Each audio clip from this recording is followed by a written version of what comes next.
धन्यवाद। अब हमारे बीच पधारे मुख्य अतिथि, मुख्य वक्ता एवं विशिष्ट अतिथि को मंच पर उनका आसन ग्रहण करने के लिए सादर निवेदन करते हैं।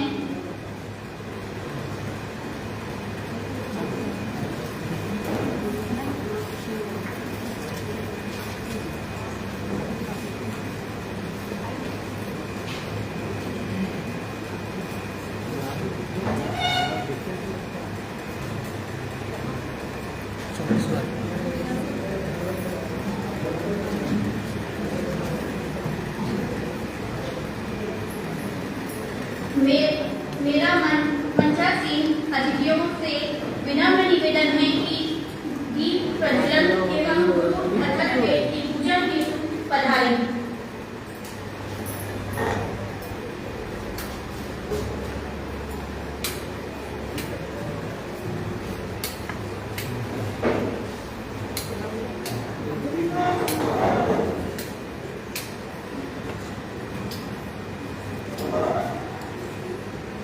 Maybe yes, you are.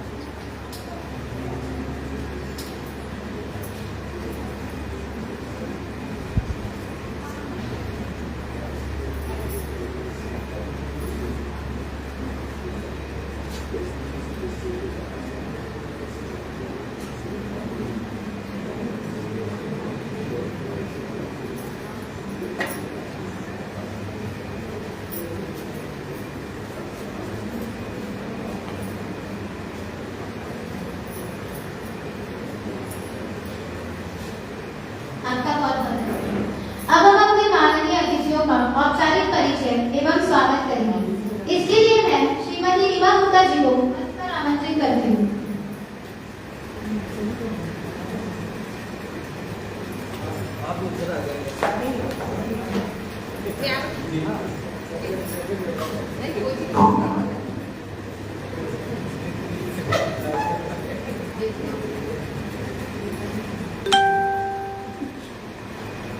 नमस्कार, मैं नीमा गुप्ता आप सभी का इस कार्यक्रम में हार्दिक स्वागत करती हूँ। बहुत ही गर्व की बात है कि आज हमारे बीच पद्मश्री श्रीमती फूलवती यादव जी मुख्य अतिथि के रूप में उपस्थित हैं। आप एक भारतीय सामाजिक कार्यकर्ता और गैर सरकारी संगठन मां बम्बेश्वरी जनहित कार्य समिति के संस्थापक हैं, जो छत्तीसगढ़ की आर्थिक और सामाजिक रूप से पिछड़ी महिलाओं के विकास के लिए जानी जाती हैं। आप भारत सरकार द्वारा 2012 में पद्मश्री के चतुर्थ सर्वोच्च भारतीय नागरिक पुरस्कार से सम्मानित की गई हैं। इसके अतिरिक्त आपके अनेकों पुरस्कारों से आपको अलंकृत किया गया है। आप एक ऐसी शख्सियत हैं जिन्होंने अपनी मेहनत, साहस और समर्पण से ग्रामीण महिलाओं के जीवन में क्रांति लाती है। आपने यह साबित कर दिया है कि सीमित संसाधनों के साथ भी बड़े सामाजिक बदलाव लाए जा सकते हैं। आपने महिला सशक्तिकरण का सर्वोच्च उदाहरण प्रस्तुत किया है। आपका निवास छत्तीसगढ़ के जिला राजनांदगांव के ग्राम सुकूल देहन में है। आपके स्वागत के लिए मैं डॉक्टर कविता शर्मा और श्रीमती क्रांति किरण चौहान और बालिका साहू को मंच पर आमंत्रित करती हूँ।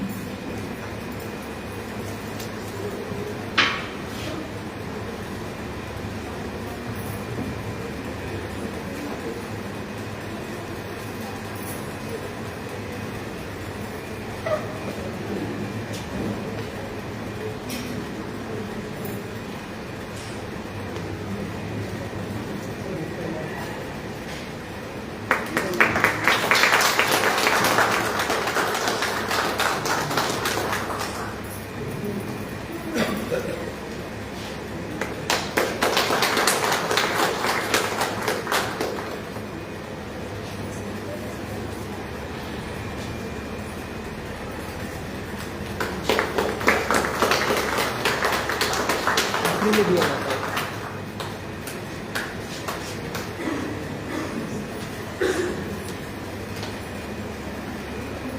आज के हमारे कार्यक्रम के दूसरे मुख्य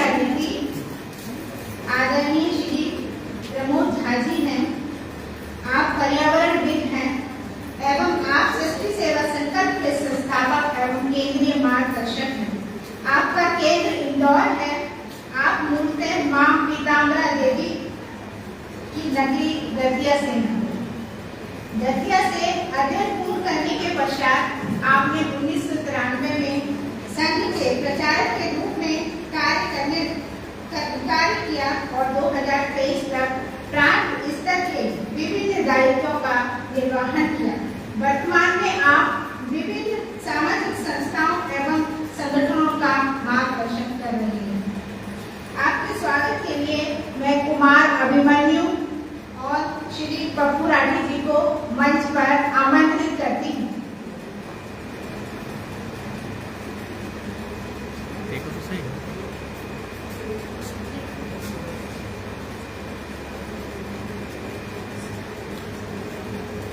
कृपया तालियों के साथ उनका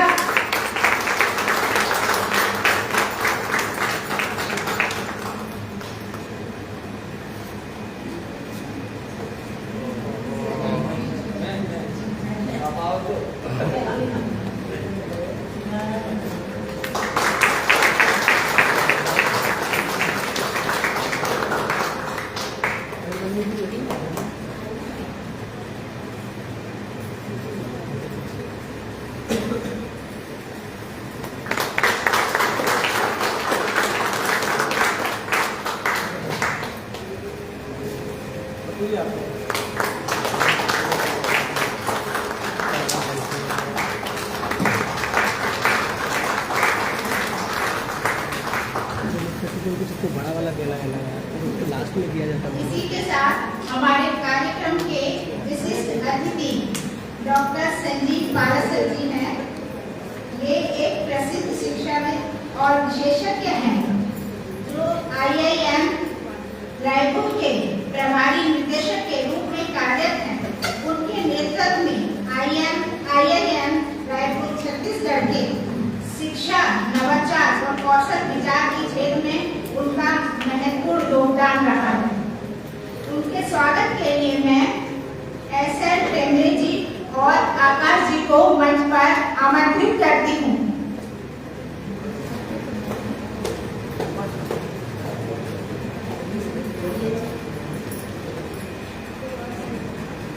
कोई बात नहीं, किसी और को बुला लेंगे।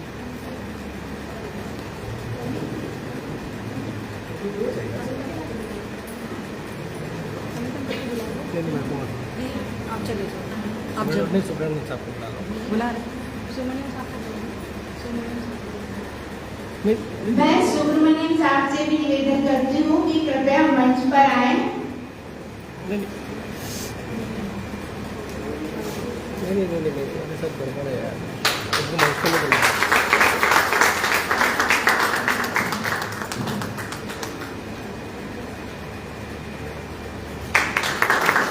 तो हो गया आपका भी।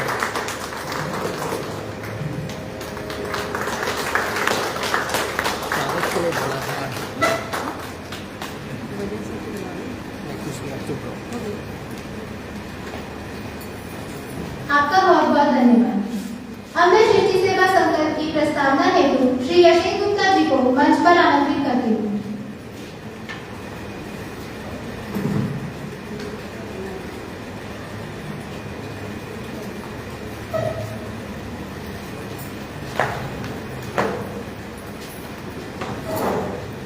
धन्यवाद।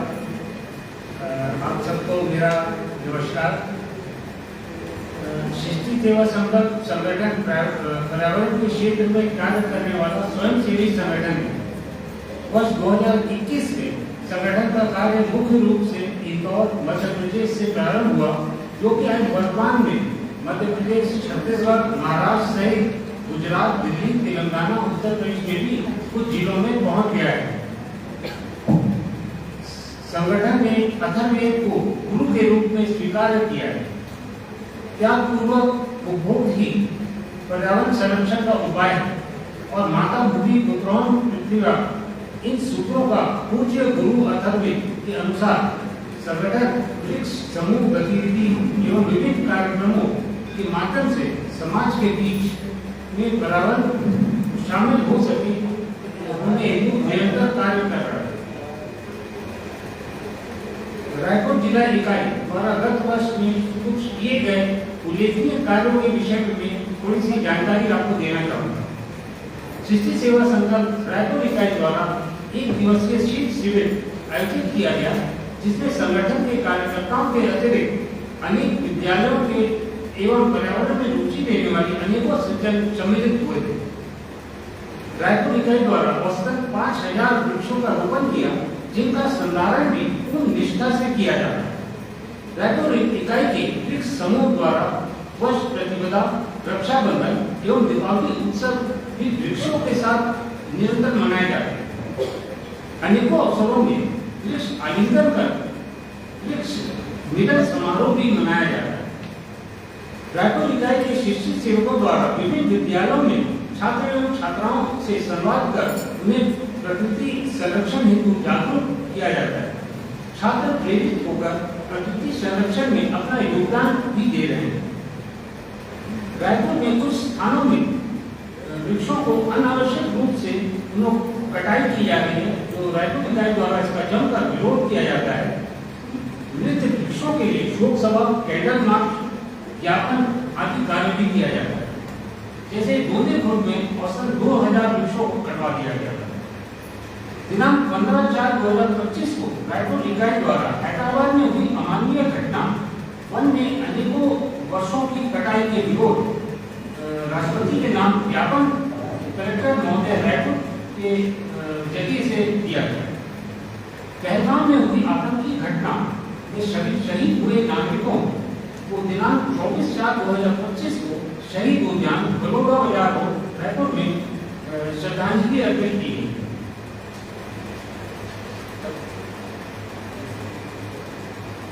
रायपुर इकाई द्वारा कबरा गांव में एक दिवसीय एक शासकीय विद्यालय में खाली पड़ी भूमि में उपवन बनाने का प्रयत्न किया जा रहा है, जो पंचायत द्वारा स्वीकृत किया जा चुका है, जिसमें सेवानिवृत्त IAS अधिकारी मार्गदर्शन से भी पूरा मार्गदर्शन प्राप्त हुआ है।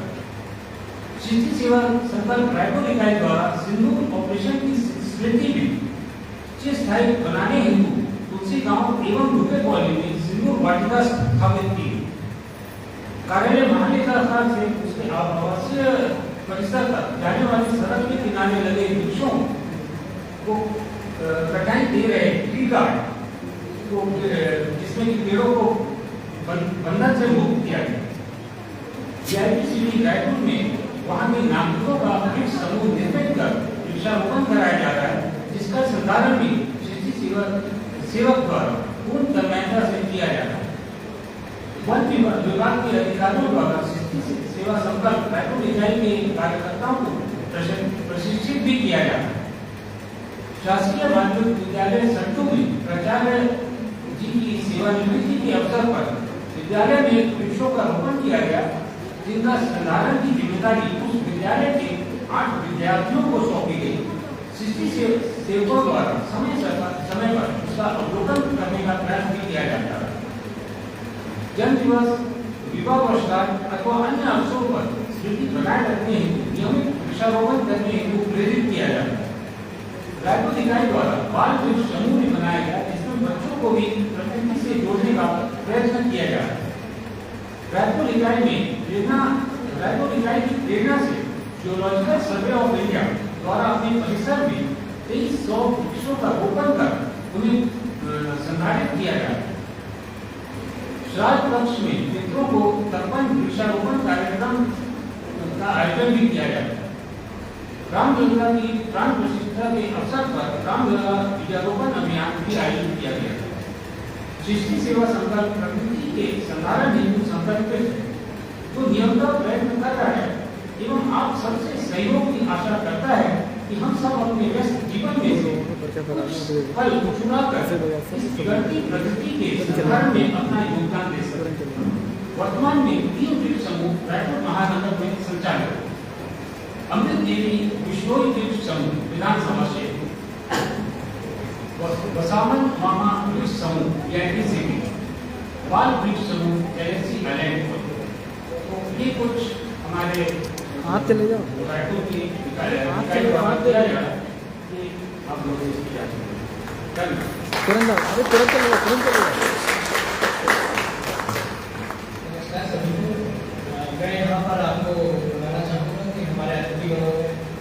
ऐसे महत्वपूर्ण ऑफिसर्स जो कि यहाँ पर हैं उनके बारे में बताना बहुत जरूरी है, क्योंकि वो दोनों ही ऑफिसर अपने प्रदेश के लिए एक पर्यावरण वेद विधान पर्यावरण संरक्षण में उन्होंने बहुत काम किया है। IFS दोनों रहे हैं, श्री के सुब्रमण्यम साहब और श्री एस बजाज साहब, आप सभी लोग उन्हें जानते हैं। दोनों ही हमारे जो स्टाफ लोग हैं ये सभी के अवसर लोग जी सुब्रमण्यम साहब का परिचय मैं देना चाहूँगा।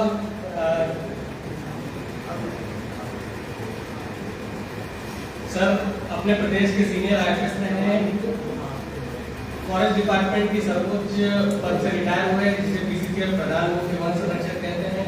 सर अपने कार्यकाल में सेक्रेटरीट में भी सेक्रेटरी रहे। सर अपने कार्यकाल में पर्यावरण संरक्षण मंडल के चेयरमैन रहे और ऐसे कई महत्वपूर्ण पदों पर रहे, जिसमें से एक है CG पोस्ट, वहाँ पर डायरेक्टर जनरल की पोस्ट पर रहे।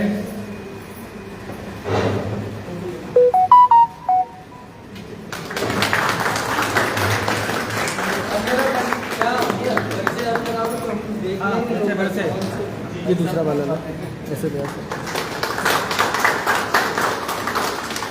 तुमसे नाम का उल्लेख करो। सर पर्यावरण संरक्षण के लिए इतना काम किया है। अगर इस प्रदेश में सिर्फ के सुब्रमण्यम भैया आप ध्यान आया ना, इनकी प्रेरणा से मैं अपने आप को भी कहूँगा कि उनकी प्रेरणा से मैंने भी कई उनको देख के ही कई काम में अपना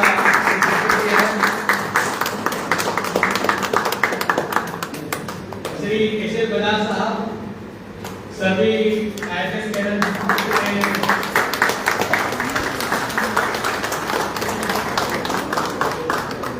सर भी PCCL पद से रिटायर हुए, प्रधान मुख्य वन संरक्षक सर भी पर्यावरण संरक्षण बोर्ड के चेयरमैन रहे। सर गठन हो रहा था उसकी पूरी प्लानिंग सर ने ही की और उन्हें नीति प्राधिकरण के रूप में प्रतिस्थापित किया है इस पूरे कार्य में। ये जो नया रायपुर जिसके जो कि हमारे छत्तीसगढ़ की एक शान है, जिसे मलेशिया के कई और भी बड़े बड़े जो विश्व के शहर हैं जो बिल्कुल व्यवस्थित बने हैं, सो उसी रूप में यहाँ पर गढ़ने का श्रेय श्री एस बजाज साहब का जाता है और सर भी पर्यावरण संरक्षण मंडल में चेयरमैन रहे। आप दोनों बिल्कुल सेम प्रोफाइल के साथ लोग हैं और हम लोगों का बहुत सौभाग्य कि आप लोगों ने यहाँ पे आगमन किया। बाकी आगे की प्रक्रिया के लिए मैं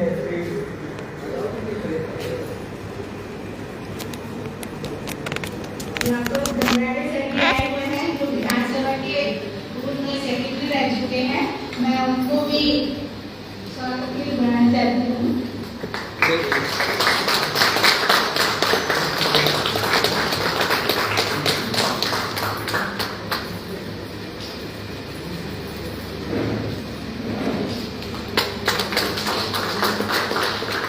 सर प्रिंसिपल सेक्रेटरी रह चुके हैं।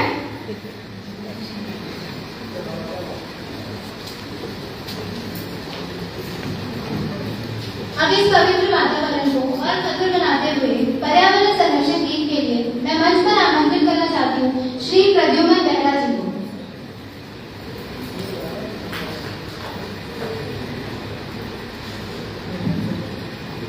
गीत है।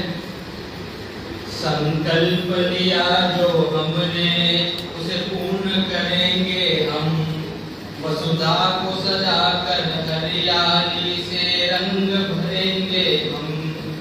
धरती के ताप को देखो तरु कैसे हर लेते हैं, क्या होगा कोई दानी मरकर ईंधन देते हैं। यह कदम बढ़ाया है तो अब नहीं रुकेंगे हम, वसुधा को सजाकर हरियाली से रंग भरेंगे हम। स्वार्थ के बस में देखो मानव ने त्रास मचाया, जंगल उजाड़ कर उसने लकड़ी का महल बनाया। जब वन ही नहीं बचेंगे फिर कैसे जिएंगे वसुधा को सजाकर हरियाली से रंग भरेंगे हम। उद्योग लगाए हमने, सड़कों का जाल बिछाया, कैसा विकास यह देखो कोई भी समझ ना पाया। इस चकाचौंध में हमने क्यों काट दिए हैं वन। वसुधा को सजाकर हरियाली से रंग भरेंगे हम। है बड़े भाग्य जो हमने धरती पर जन्म लिया है, और अंतर मन से सोचो क्या उसके लिए किया है। अब बचा हुआ ये जीवन है सृष्टि को अर्पण। वसुधा को सजाकर हरियाली से रंग भरेंगे हम। संकल्प लिया जो हमने उसे पूर्ण करेंगे हम। वसुधा को सजाकर हरियाली से रंग भरेंगे हम।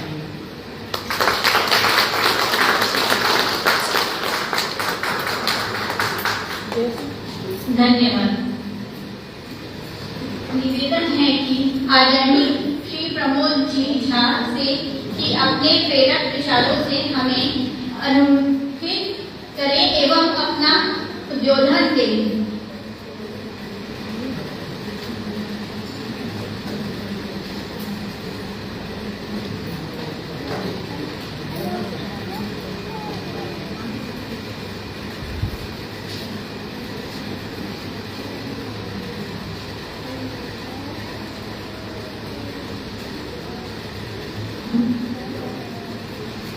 मंच पर विराजमान पद्मश्री भारत का श्रेष्ठ सम्मान है, उससे सम्मानित पूर्व असंख्य भारत के कुछ बड़े संस्थान जिनमें से एक IIM नाम का, उसके वर्तमान के राष्ट्रपति भारत सरकार करोगे आप पीछे प्लेन करते तो अच्छा लगता है ऐसे से। और सभी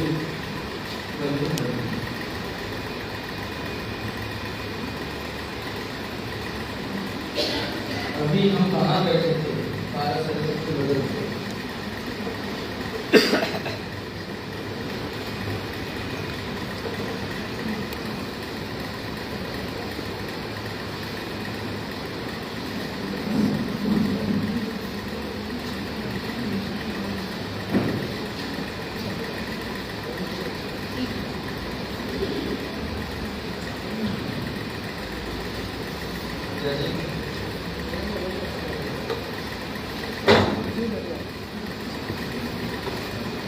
पारासर की वजह से मैं घर से बैठा था, अपने पास में दीदी बैठी थी। प्रसाद जी ने कहा दीदी इधर पहुंचाएंगे।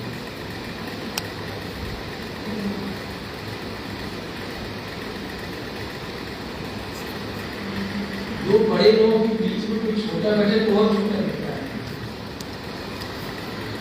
इसलिए उनकी थोड़ी सी दूरी बढ़ा दी जिससे मैं भी थोड़ा ऊंचा दिखूं। अभी हमारे तो बड़ा साथ चल रहे हैं, मैं ऊंचा ऊंचाई थी 6 फुट 7 फुट मुझे लगता है सबसे ऊंचे व्यक्ति और भी सर। तो छोटे करते हुए वैसे लंबे लोगों के साथ में ऊंचे लोगों के साथ में पास में नहीं चलते, लेकिन बहुत ज्यादा छोटे लोग।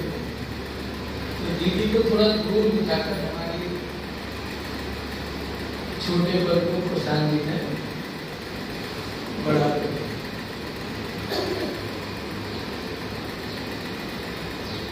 अपने पुराणों में एक नाम आता है बटपत्र साई। बट के पत्ते पे सोने का, और उचित अधिकांश लोगों ने देखा होगा कि पूरी प्रलय शुरू हो गई है, पूरी धरती डूबी, पहाड़ डूबे, ऐसे करके, और उस धरती पर कुछ भी नहीं बचा। प्रलय आगे जल प्रलय कई प्रकार की होती है, अग्नि प्रलय होती है, जल प्रलय होती है, ज्ञान अज्ञान प्रलय होती है। तो पूरी धरती पानी से लबालब हो गई। बस एक पत्ते पर, वो है बटका, उसके ऊपर शिशु भगवान कृष्ण बैठे हैं और उनके मुंह में अपने पैर का दूसरा आरोहण करते हैं। मार्कंडेय ऋषि देख रहे हैं। अब भारतीय दर्शन में अधिकांश चीजें बटका पत्र। एक बात जब प्रलय हुई थी तो भगवान ने कहा था कि तुम मनु से कहा कि तुम सारे सप्तऋषियों को लेकर प्रकृति में जितने बीज हैं उनको सुरक्षित रखो, अभी प्रलय आने वाली है। और सप्तऋषियों को लेकर और वेदों को लेकर और सारे बीजों को लेकर तुम एक नाव में बैठ जाना, मैं एक मछली का अवतार लेकर आऊंगा। और जब तक वो प्रलय शांत नहीं हुई तब तक भगवान उस नाव को संभाल कर रखा। बाद में फिर से जब पृथ्वी का उद्धार हुआ तो फिर से वो बीज डाले गए। जब भगवान कहते हैं सुरक्षा के लिए मनुष्य, तो सप्तऋषि ज्ञानी लोगों का संरक्षण होना चाहिए। दूसरा कहते हैं कि जितनी वनस्पति है उनके बीज उनको संभालना।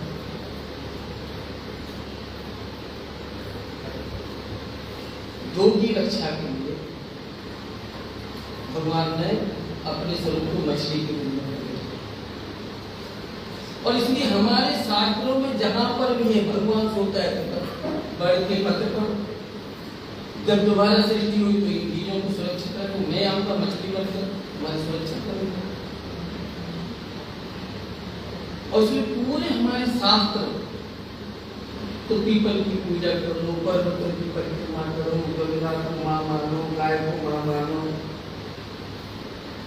सूरज की पूजा करो, चंद्रमा की पूजा करो, वर्षा ऋतु पर परिक्रमा लगाइए। कोई भी जंतु नहीं बचा है, सांप तक की हमने पूजा की, लेकिन ऐसा नहीं था कि हमने ही की। दुनिया की जितनी भी संस्कृतियां थी सभी में प्रकृति की पूजा। अमेरिका गए थे हमारे वाकरदेव जी, तो वहां के जो मूल निवासी हैं जो माया जाति के हैं, तो वो वहां गए तो उनके घर में एक वेदी और वो सब बैठते हैं उस पर हुआ हुआ करके वो पारसी लोगों की बात। उनके मंदिर में भगवान नहीं, कोई आकार नहीं, निराकार है, तो अग्नि की पूजा हो।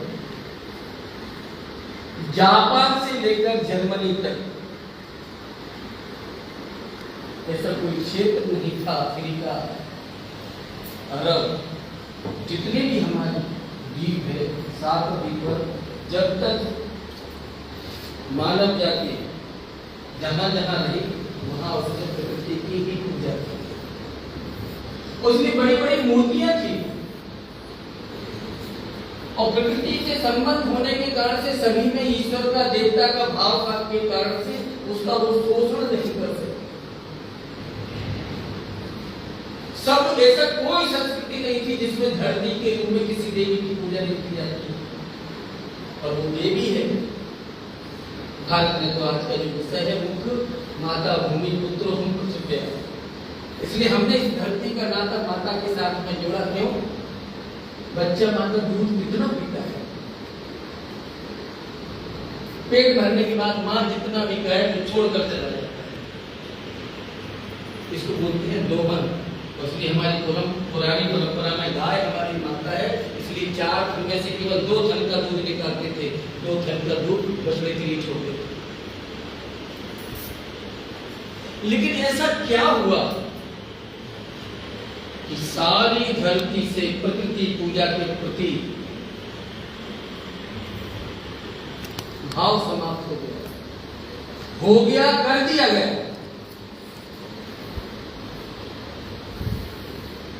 उसके ऊपर शास्त्र लिखे गए, उन शास्त्रों को पढ़ पढ़कर आज हमारे मन में जो गुलामी बढ़ गई है खत्म नहीं।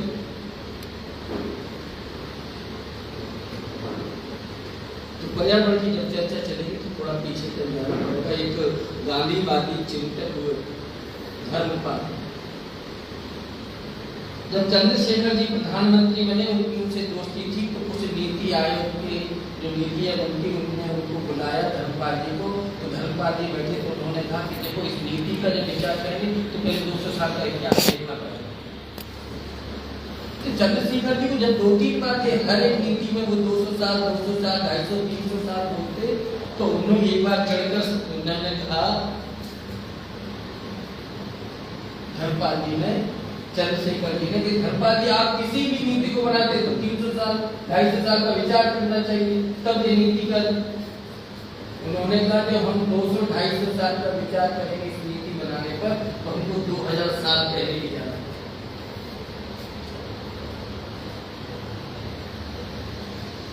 और सिर्फ पर्यावरण का जब विचार करेंगे तो हमको थोड़ा सा इतिहास के लिए तो ये पर्यावरण की चर्चा चली क्यों?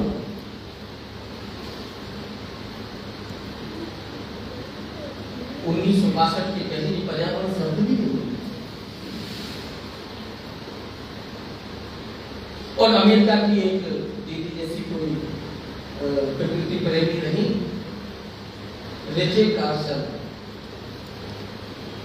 और उन्होंने 10-12 साल की 1942 में जब द्वितीय विश्व युद्ध हुआ उस समय से अध्ययन करते करते 22 साल 20 साल लग गए उनको। समुद्र शास्त्री है वो, और उन्होंने देखा कई प्रकार की मछलियां समाप्त हो गई, कई प्रकार के पक्षी समाप्त हो गए। इसका कारण क्या होता? उस रिसर्च करते करते उन्होंने एक पुस्तक लिखी जिसका नाम था साइलेंट स्प्रिंग। और द्वितीय विश्व युद्ध में जो डीडीटी का प्रयोग हुआ था उस प्रयोग के कारण से जो वातावरण प्रदूषण हुआ, कई प्रकार की मछलियां कई प्रकार के पक्षी। अभी हम ओरछा गए थे तो वहां मैंने 20 साल बाद गिद्धों को देखा। गिद्धा पूरी दुनिया से समाप्त हो गया। कोई भी जंतु मरता था, कोई भी व्यक्ति एक्सीडेंट में, गाय पशु जो भी, तो एक 2 घंटे लगते थे, गिद्ध आते थे छोटे बड़े को खाकर समाप्त कर देते।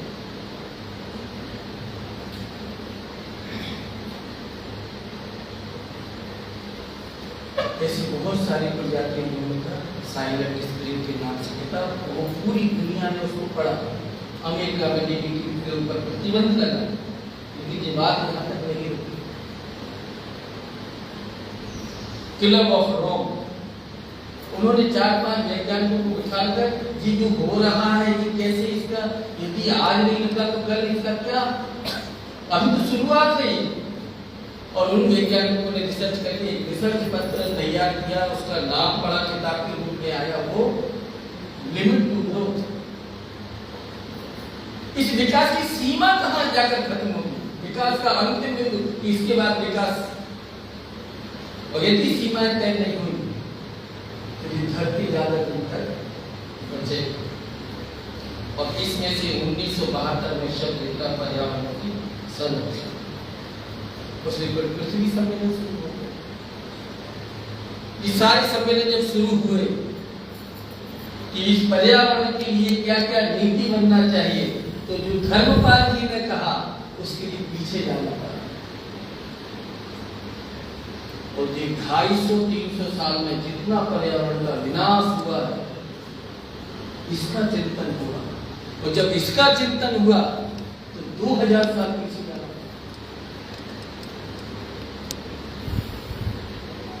इसलिए अर्नाल्ड टॉयनबी ने लिखा कि ये सारी समस्या की जड़ 2000 साल पहले था। क्यों? तो वो कहता है कि जब से सेमेटिक मजहब आ गए तब से ये समस्या क्यों हुई? तो परमात्मा जब सृष्टि बनाने लगा तो उसने पहले दिन पहाड़, पर्वत, पानी, वृक्ष, जल ऐसे करके 5 दिन में पूरा करने के बाद उसने मनुष्य को बनाया। और 6वें दिन 7वें दिन आराम किया तो छुट्टी पड़ती है, रविवार नहीं पड़ती है। परमात्मा ने आराम किया,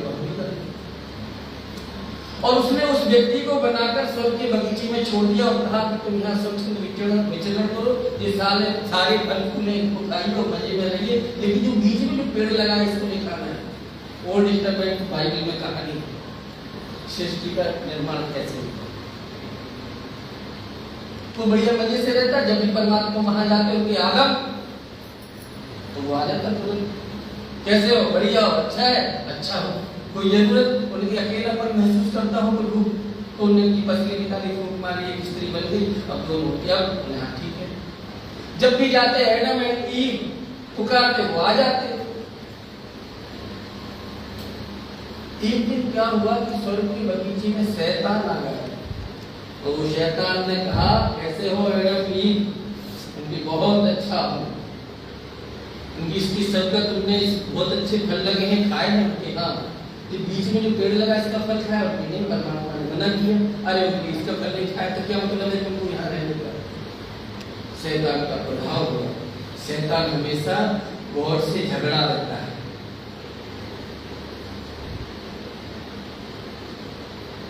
गॉड की बनाई हुई जितनी भी प्रकृति है उसको उससे जो उसने बनाया उसके लिए शैतान माने इसका विरोध, और उन्होंने शैतान के प्रभाव के कारण से वो फल खा लिए। और एक दिन परमात्मा आया उनके एडम और ईव, मैं आया हूँ आ जाओ, तो वो नहीं आए। झाड़ियों के पीछे उन्होंने से धीरे से कहा कि हमको घर बना दे, अभी तक आते थे हम, बोले हम नग्न हैं, हमारे शरीर पर कपड़े नहीं। परमात्मा समझ गया कि इन्होंने ज्ञान के वृक्ष का फल, अभी तक तो स्त्री पुरुष का कोई भेद नहीं था, धरती जमीन प्रकृति सब एक ही है, परमात्मा ने बनाया है। और ज्ञान का जो फल खाया तो स्त्री है, मैं पुरुष हूँ, हम दिगंबर है, नंगे हैं परमात्मा के सामने। और उन्होंने कहा कि तुमने परमात्मा की आज्ञा का उल्लंघन किया, तुम पापी हो, इसलिए अब स्वर्ग में रहने का अधिकार नहीं, अब तुम्हारे भोग के लिए धरती बनी है, उस पर ही तुम भोग करो, जितना चाहो धरती कर, बस अब यहाँ नहीं रह सकते। इसलिए उस 2000 साल की परंपरा में ये धरती तुम्हारी एक भोग की वस्तु के रूप में परमात्मा ने दी, इसलिए जितना चाहे उतना इसका भोग करो। तो तुम पापी हो, इसलिए पिछले वक्त में खड़े हो, चाहे जितना पाप करो बोल दो एक बार, धरती पर जितने लोग हैं सब पापी, ये कंसेप्ट है 2000 साल की। और तब से ये शुरुआत हुई, और एक शैतान है जो परमात्मा के विरोध में, ये दोनों की यात्रा चलती, शैतान का प्रभाव रहता है तो अब व्यक्ति पाप करता जाता है, परमात्मा उसको, और ये कोई भी किसी भी एंगल पर गिरते नहीं। इसलिए दो धाराएं, द्वैतवादी से बोलते कि दो संसार में एक नहीं है, एक शैतान का प्रभाव है, एक परमात्मा का प्रभाव है, जो कभी ठीक नहीं हो सकता है। और ये द्वैतवाद के कारण से ये पापी है, इसलिए तुम धर्मात्मा हो तो इनको मारने का अधिकार है। हमारे यहाँ भी देव और दानव है, राक्षस है और देवता है, लेकिन हमारा कोई बिंदु ऐसा है जहां आकर दोनों मिलते हैं। रावण भी शंकर की पूजा करता है, राम भी शंकर, ब्रह्म हमने एक माना है, और एक ही माँ से एक ही पिता से कश्यप से पैदा होते हैं राक्षस, कश्यप और कश्यप से पैदा होते हैं देवता, इसलिए हम भाई हैं। ठीक है, हमारा स्वभाव अलग होगा तो हम कहीं ना कहीं जाकर मिलते हैं, हम एक ही सबका, ये अद्वैत के कारण से हमारे यहाँ संघर्ष नहीं हुआ। और इसलिए एकम बहुरात्मी, परमात्मा एक से अनेक हुआ है, और इसलिए सारा संसार जो है सर्वम खलमिदं ब्रह्म, इसलिए पूरा जो भी सृष्टि दिखाई देती ये ईश्वर की ही रचना है। मैं भी ईश्वर ही, सिया राम मैं सब जग जानी, करो प्रणाम, सबके अंदर वही परमात्मा विराजमान है, तो संघर्ष कैसा है। और यहाँ तक नहीं तो गड़गड़ में सर्वम खलमिदं ब्रह्म, और सभी पूरा ब्रह्म है, और इसलिए हमारी एक माता है, माता भूमि पुत्रो हम पृथ्व्या, भूमि हमारी माँ है, हम सब उसके बेटे हैं। यदि हम सब उसके बेटे हैं, इसलिए आगे हमारे पुरखों ने कहा, पूर्वजों ने कहा, यदि हमारी माँ एक है तो वसुधैव कुटुंबकम, पूरी धरती हमारी कुटुंब है, पूरा संसार हमारा कुटुंब है। और यदि वो कुटुंब है, तुम भारत माता के कारण से, यहाँ जलवायु के कारण से, यहाँ ज्ञान की परंपरा पहले से प्रकट हुई, इसलिए तुम श्रेष्ठ बन गए, आर्य बन गए और तुम पढ़ लिख गए हो, तो जाओ तुम्हारे भाई बंधु अज्ञानी हैं, उनको ज्ञान लेकर जाइए। इसलिए हम कभी कंबू, कभी बौद्ध, कभी अगस्त्य, कभी विवेकानंद, कभी, और हम इसलिए विवेकानंद जी ने शिकागो की धरती पर खड़े होकर कहा था कि तुमने जब विकास किया तो पूरी दुनिया को तुमने इतना बदसूरत कर दिया, हत्याएं कर करके दुनिया की सौंदर्य को तुमने छीन लिया। तुम जहां गए हथियार लेके गए अपने विचार का प्रचार करने के लिए कि मैं जो हूं बस वही सत्य है और सब पापी हैं, इसलिए तुमने पूरी दुनिया को पापी मानकर उनकी हत्याएं करते चले गए। मैं उस देश से आया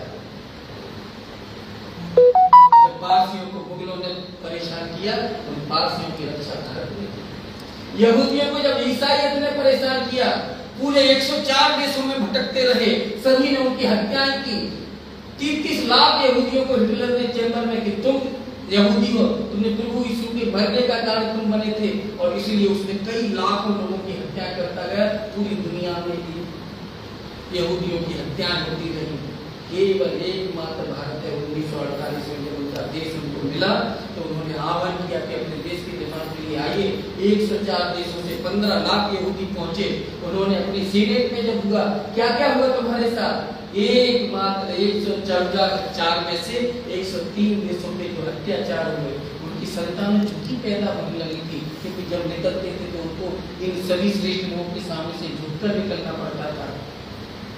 उन्होंने कहा एकमात्र भारत जिसने हमारा धर्मांतरण नहीं किया, हमारे पर अत्याचार नहीं किया, जैसा उनका व्यवहार सबके प्रति था, उनके खुद के बंधुओं के साथ, वैसा व्यवहार हमारे साथ। और विवेकानंद का मैं उस देश से आता हूँ, सर्वे भवन्तु सुखिनः, सर्वे सन्तु निरामया, सर्वे भद्राणि पश्यन्तु मा कश्चित्।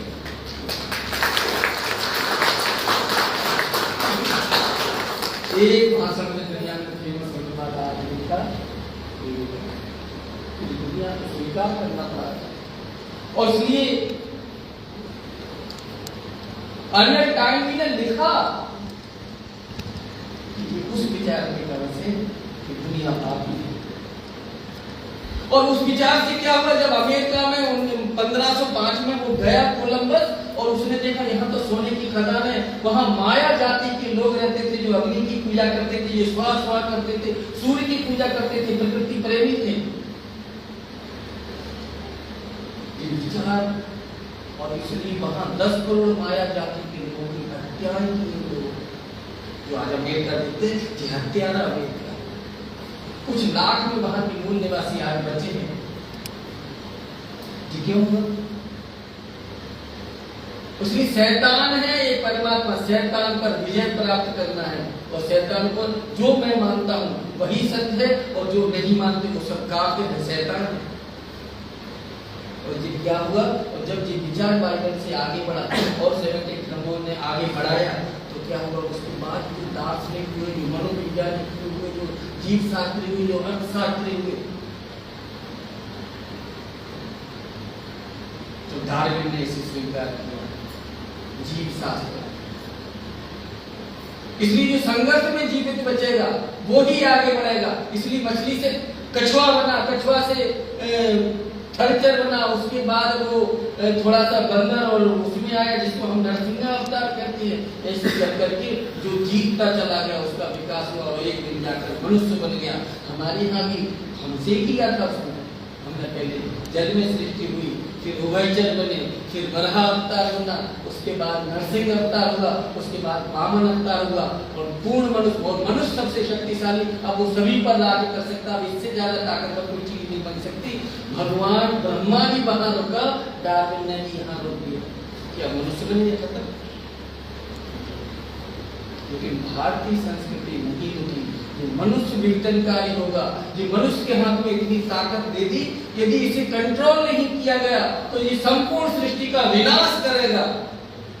और इसलिए हमने फिर मॉरल उसका नैतिक विकास, इसको नैतिकता से कंट्रोल करो।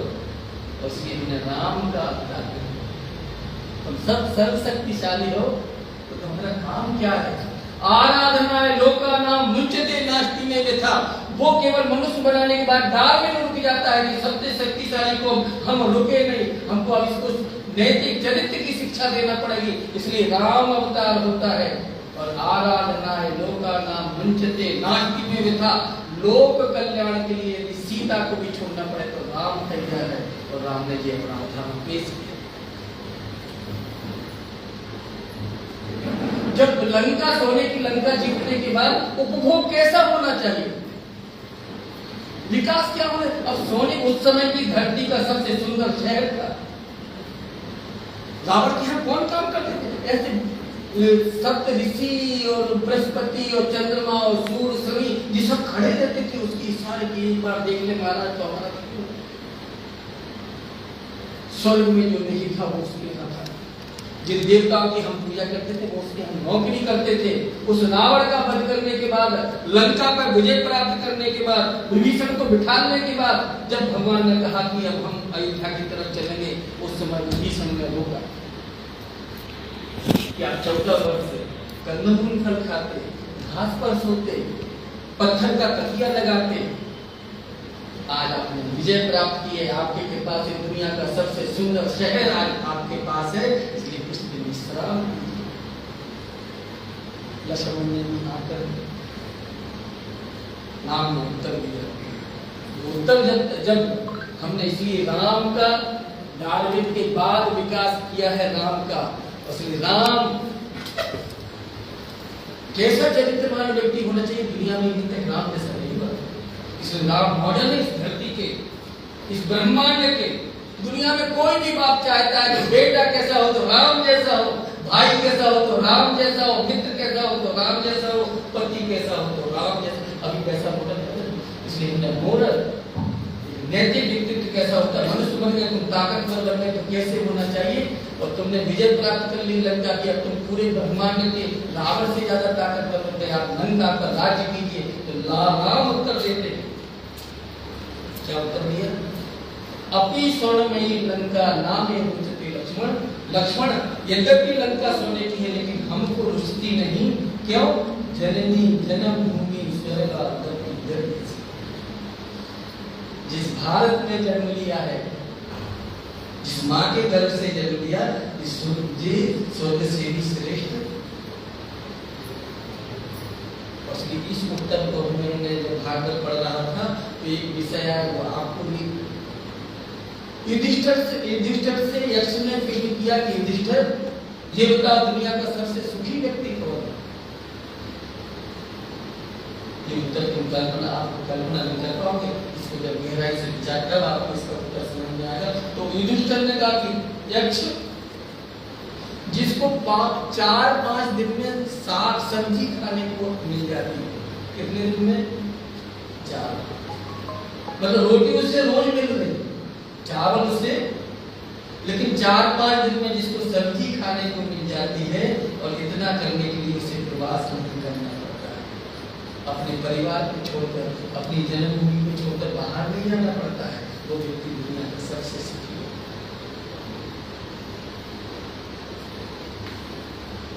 हम जिससे सुख के लिए हमने मातृभूमि छोड़ी, माताएं छोड़ी, कहाँ पहुंचा सुख? कितना विकास हो गया। राम के पास लंका है, दुनिया का सारा साम्राज्य है। राम लौट पड़ता है कि अयोध्या और मां से बड़ा क्या होता है। हम किस विकास के लिए बढ़ गए? और ये इन लोगों ने जो द्वैतवाद के कारण से ये भोग की वस्तु है, इन्होंने इससे माता का संबंध नहीं स्थापित कर पाए। ये भोग के लिए बनी है, इसलिए उस संस्कृति को, उस शिक्षा को पढ़ते पढ़ते हम 200-250 सालों में थे। और हमारे मन में वो उपनिवेशवाद, जो गुलामी भर गई, और इसलिए हम भी अब गाय को इंजेक्शन लगाकर दूध निकालें। अर्नाट आर्य से पूछा कि 2000 साल से थे, लेकिन अभी 200-250 साल में जितना विनाश हुआ, अब कैसा रहता है? जिस सारी पृथ्वी हमारी है, इसलिए हमारा व्यवहार देखिए, और जिस सारी पृथ्वी भोग के लिए भी बनी है उनका व्यवहार देखिए। इसलिए अमेरिका का बताया 10 करोड़ लोगों की हत्या की, और केवल अमेरिका नहीं,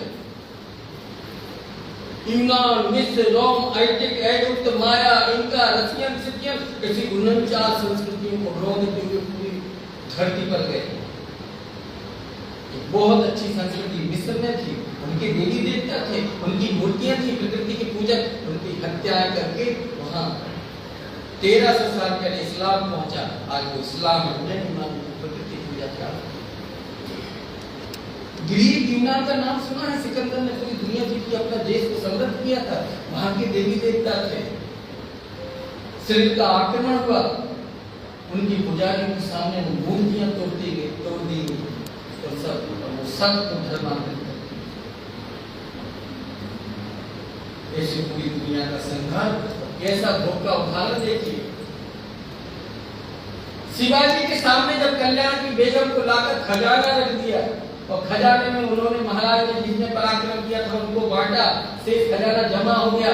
अंत में वहां का एक सरदार कहता है कि महाराज ये तो खजाना कुछ भी नहीं, खजाना तो ये है, इस बहुमूल्य हीरे को देखिए।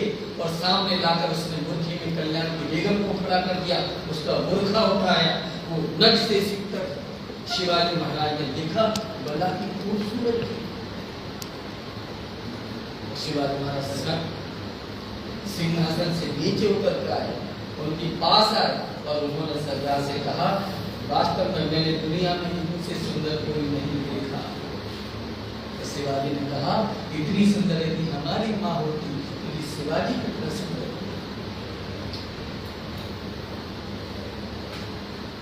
स्त्री को देखने का, और उस पापी अलाउद्दीन खिलजी ने पद्मावती के बारे में सुना तो चित्तौड़ पर आक्रमण कर दिया, लाखों लोगों की हत्या है। क्योंकि स्त्री भोग की चीज है, उनने पढ़ाया है। हमारे यहाँ स्त्री माता की संपत्ति को छोड़कर जितनी भी स्त्री जाती है, चाहे छोटी कन्या हो चाहे वृद्ध हो, सब माँ के समान है। हमें परिवार का संबंध होता, सब पूरी धरती हमारा परिवार। अरे हमने तो बिल्ली को भी मौसी कह दिया, चंदा को भी मामा बोल दिया। जी हमारी संस्कृति के कारण से, हमारे शास्त्रों के कारण से ये सारी प्रकृति का संरक्षण होता रहा था। लेकिन ये 200-250 साल के इतिहास में मार्क्स, मैकाले, मैक्स मुलर, इनकी किताबें पढ़ पढ़कर हम मानसिकता से मिला, और हम जेंटलमैन बन गए आज से। इसलिए जितनी बड़ी गाड़ी, जितना बड़ा बंगला, जितना बड़ा ऐश्वर्य, जितना बड़ा पद, भारत में एक भी पैसे वाले का नाम नहीं है चित्रों में। जूते बनाने वाले का नाम मिलता है रैदास का, चद्दर बुनने वाला कबीर का नाम मिलता है, लेकिन हमने मॉडल बनाए हैं। आज की मॉडल कौन है? कौन सा लड़का अच्छा है जिसका सबसे बड़ा पैकेज है? माँ बाप को छोड़कर अमेरिका में नौकरी करता। मैंने इंदौर में देखे कई कॉलोनियां खाली हैं, 80-90 साल के माँ बाप उसके घुटने दर्द से कराते हैं, बहू बच्चे सब अमेरिका में हैं। कौन बड़ा है? जो थोड़ा सा कमाता है लेकिन माँ बाप के साथ रहता, माँ बाप खुश रहते हैं अपने नाती पोतों के साथ में खिलाते हुए। 2 टाइम की साई इतना दीजिए। हमारे यहाँ विकास की परिभाषा क्या है? साई इतना दीजिए जहाँ में कुटुंब समाए, मैं भी भूखा ना रहूं। इतना विकास करता, और इससे ज्यादा विकास विनाश ही लाएगा, आपको कभी सुख नहीं दे सकता।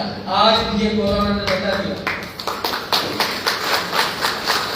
इसलिए भारत के सिद्धांत तेन तिक्तेन भुंजता, इसलिए भारत के सिद्धांत में परमानंद जी महाराज के यहाँ गया तो उन्होंने कहा, ये भारत की धरती ने सिखाया है, पेट भर भोजन करके सब आनंदित होते हैं, लेकिन भारत ने सिखाया कि यदि कोई भूखा आ गया तो 4 रोटी तो 2 रोटी तुम खाते हो, 2 दान कर देते हो, मिलता है कि हमने 2 रोटी किसी को, ये भारत की संस्था कैसा धर्म में इस शिक्षा जो करने के इस बात गुलामी कितनी बड़ी। आज भी यदि किसी बेटी के लिए लड़का देखने के लिए जाए तो ऊपरी कमाई कौन से पद में होती है उसको हम पसंद करते हैं।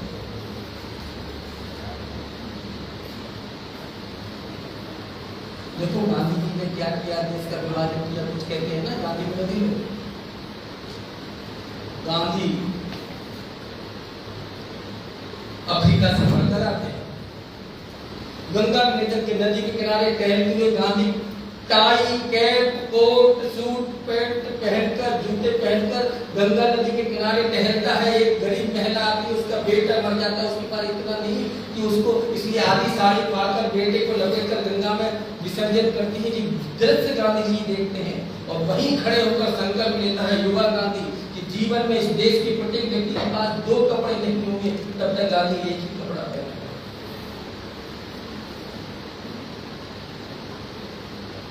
गांधी इसलिए हमारे देश की महान, त्याग करने वाले को हमने महान बताया, भोग करने वालों को हमने महान। रावण सबसे पैसे वाला था, हमने उसको राक्षस कहा। वो औरंगजेब के नाम पर रोड बनाते हैं, वो जिसके 1300 रानियां जिसके हरम में थी, उस अकबर को महान बताते हैं। हम ऐसे लोग कभी महान नहीं। और इसलिए तेन तिन मुझ था, हम सभी लोग के जीवन में संकल्प होगा कि त्याग के बाद हमारी आवश्यकता सीमित नहीं थी। तो हम कुछ नहीं, आप तो दुनिया को छोड़ो कि भारत दुनिया को पर्यावरण को क्या दोगे, आप भी बिना बीमार के बचेंगे। गांव की महिला जो कभी नशा नहीं करती उसको कैंसर कैसे हो रहा है। और मैंने कहा कि भारत शहर के लोग, रायपुर के लोग, बिलासपुर के लोग, इंदौर के लोग, उनको शायद नहीं हो क्योंकि हम तो इतना जहर खाते खाते रेजिस्टेंस पावर बढ़ गई। लेकिन तुम पवित्र किसानों को जी कैंसर अधिक मात्रा में सताएगा क्योंकि तुमने इतनी दवाई डाल कर अपनी जमीन को जहरीला कर दिया कि उसी दवाई का पानी तुम पीते हो, वही गेहूं खाते हो, इसलिए गांव में ज्यादा बीमारी। और इसलिए उसने कहा कि जो फसल दवाई खाएगी और उस फसल को जो खाएगा उसको बिना दवाई के नहीं रह सकता।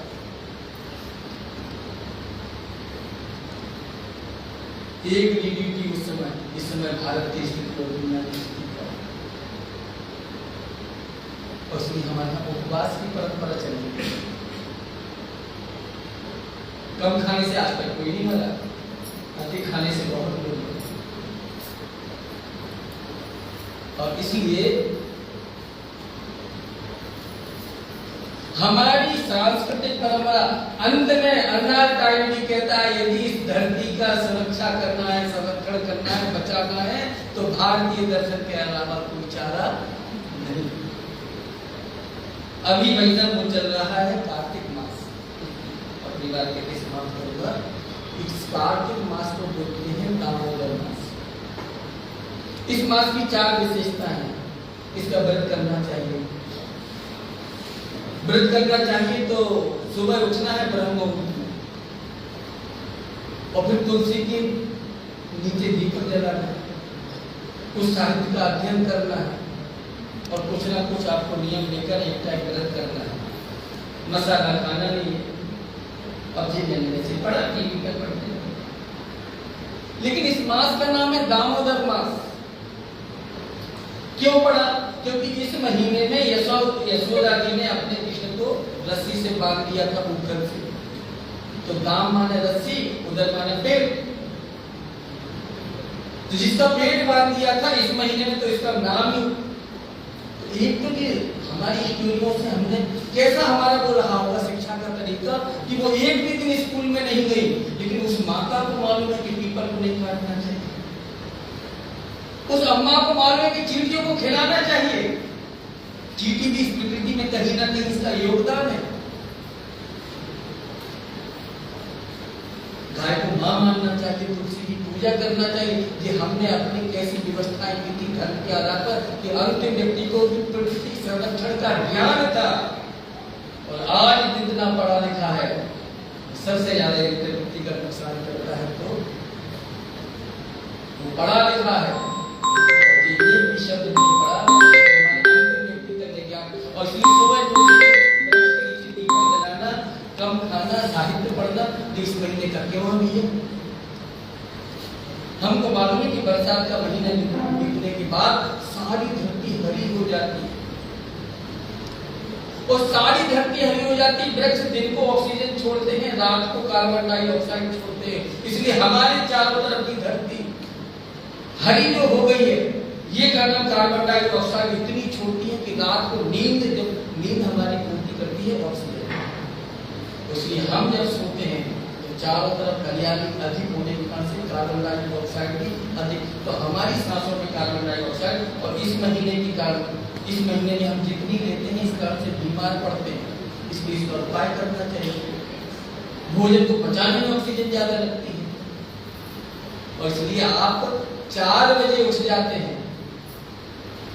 उस माता का छोटा सा बेटा सो रहा है, पति सो रहा है, भाई सो रहे, ससुर सो रहे, लेकिन ये माता ज्यादा व्रत करती है और ये उठने उठने और नहा धो के एक दीपक गाय के घी का, क्योंकि पहले गाय के घी होता था और वो दीपक तुलसी के आगे जलती है। 24 घंटे ऑक्सीजन देने वाली तुलसी और 1 ग्राम गाय का घी जलता है तो 1 टन ऑक्सीजन बनती है। 1 टन 5-7 ग्राम में दीपक जला तो 5 टन ऑक्सीजन और ये रिएक्शन करती है आपस में तो डबल हो जाती है, मल्टीप्लाई हो जाती है। इसे तुलसी ऑक्सीजन देती है, घी गाय का घी ऑक्सीजन, उसके हमारे पूरे घर में ऑक्सीजन लबालब भर जाता। जो छोटा बच्चा सो रहा ना उसको कार्बन डाइऑक्साइड में ऑक्सीजन उसके पेट में जाती है। हमारे पति सो रहे, हमारे ससुर, हमारे बच्चे, और इसलिए एक महीने में आपने जितनी ऑक्सीजन ले ली आप साल भर बीमार।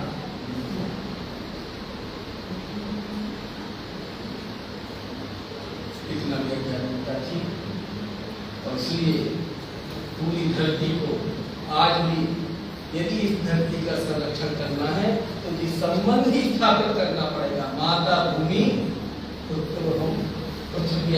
और इसी आधार पर हमने ये सब अपने बच्चों को किताब में नहीं सिखाया। किताब में तो आपने उसका पेट चीरकर फाड़ कर गाय को इंजेक्शन लगाकर दूध निकालना सिखाया, जितना चाहिए उतना, इसकी कोयला की खदानें, तांबे की खदानें, सोने इतना फाड़ कर। तो अर्नाल्ड टॉयटनी से पूछा कि 2000 साल में तो हुआ तो 250-300 साल में, तो उनकी इच्छा तो इसकी बहुत थी। जब तक ये करता था तो स्त्रियों का भोग करता रहा क्योंकि स्त्रियों के ऊपर ये वजनदार था। तो इस विज्ञान ने इसके हाथ में ताकत दे दी 250 सालों में। इसलिए इस विज्ञान का सहारा लेकर इसने जो चीड़-फाड़ शुरू की प्रकृति की, उसके कारण से 250 साल का विकास 2000 साल में नहीं कर पाया तो 200 साल में कर दिया इसने। और हमने बचपन से जो बड़े बोले, हमने शिक्षा का क्या किया, शिक्षा को विद्यालय बनाया, विद्यालय से क्लासरूम में आ गई, क्लासरूम से किताब में आ गई, किताब से की जो अनिवार्य क्वेश्चन है 20 क्वेश्चन 20 क्वेश्चन याद कर पास हो जाओगे। हमने शिक्षा का ऐसा नहीं किया था। हमने शिक्षा कैसी की थी कि बच्चा जब छोटा है वो सोता रहता, देखता है कि माँ ने तुम देखती लगा के बसते लक्ष्मी कलवती सरस्वती कल तुम्हें तो मिलता, अपनी बचपन से सुनते सुनते बड़ा होता उसे याद हो जाता है। और फिर माता जमीन पर पैर रखने के पहले समुद्र बसने देवी पर्वत स्तन मंडले विष्णु पत्नी नमस्तुभ्यं पाद स्पर्श छमस में। हे धरती माता तू साक्षात विष्णु की पत्नी है, तेरे ऊपर मैं पैर रखने जा रही, हमको क्षमा करना। ये रोज देखता था, इसको देखते देखते धरती के प्रति उसका आदर बढ़ जाता। फिर वो देखता नहा धोकर गाय की पूजा करने चली गई, गाय की प्रति आदर बन जाता था। फिर वो देखता था कि तुलसी की प्रति इसका प्रकृति को देखते देखते परिवार से और वो बड़ा होते होते उसका भी इनके प्रति लगाव हो जाता था, उस जीने के स्वभाव में आ जाता था, उस क्रम में आ जाता था। भारत की ताकत है परिवार व्यवस्था। परिवार खंडित हो गए उस दिन भारत नहीं बचे। और इसलिए हमारा भारतीय संस्कृति का संरक्षण, भारतीय संस्कृति के बिना पर्यावरण का संरक्षण नहीं हो सकता है। और इसलिए हमारे यहाँ सर्वम खलविदम हर एक में वही परमात्मा है। और भक्ति के मार्ग में ईश्वर को प्राप्त करना है तो सबसे अच्छा व्यक्ति कौन है, कौन सबसे बड़ा भक्त है? तो उन्होंने कहा सबसे बड़ा भक्त है जिसको समदर्शी प्राप्त हो गए, जो सब में ईश्वर को देखने लगा, जो पेड़ में, पौधों में, पशु में। इसलिए वहां से एकनाथ जी गौमुख से 3000 किलोमीटर से कावड़ लेकर आते हैं, कलश में जल लेकर आते हैं और रामेश्वरम पर चढ़ाने के लिए जाते हैं। और रामेश्वरम दक्षिण भारत में गर्मी पड़ती है और वहां से लाते लाते 3000 का पूरा साथ में बहुत सारे लोग हैं। और जब वो रामेश्वरम के पास पहुंचते हैं तो एक गधा पानी से तड़प रहा था और उन्होंने पूरा 3000 किलोमीटर की कावड़ लाकर उस गले को उनके साथियों ने कहा 3000 किलोमीटर से सामने रामेश्वरम है और आपने इस गधे को पिला दिया, उनकी तुमको अंदर जाना पड़ेगा रामेश्वरम के लिए, हमारे लिए तो बाहर ही आना है। रामेश्वरम गधे में भी रामेश्वरम का दर्शन कर लेना, ये विचार यही सृष्टि का संरक्षण करेगा और उसका कोई विचार नहीं।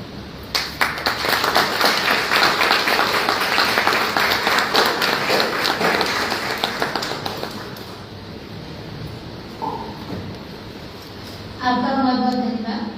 अब मेरा निवेदन है कि हमारे विशिष्ट अतिथि आदरणीय डॉक्टर संजीव जी पराशर से कि वे अपने उद्बोधन द्वारा हम सबको प्रेरित करें।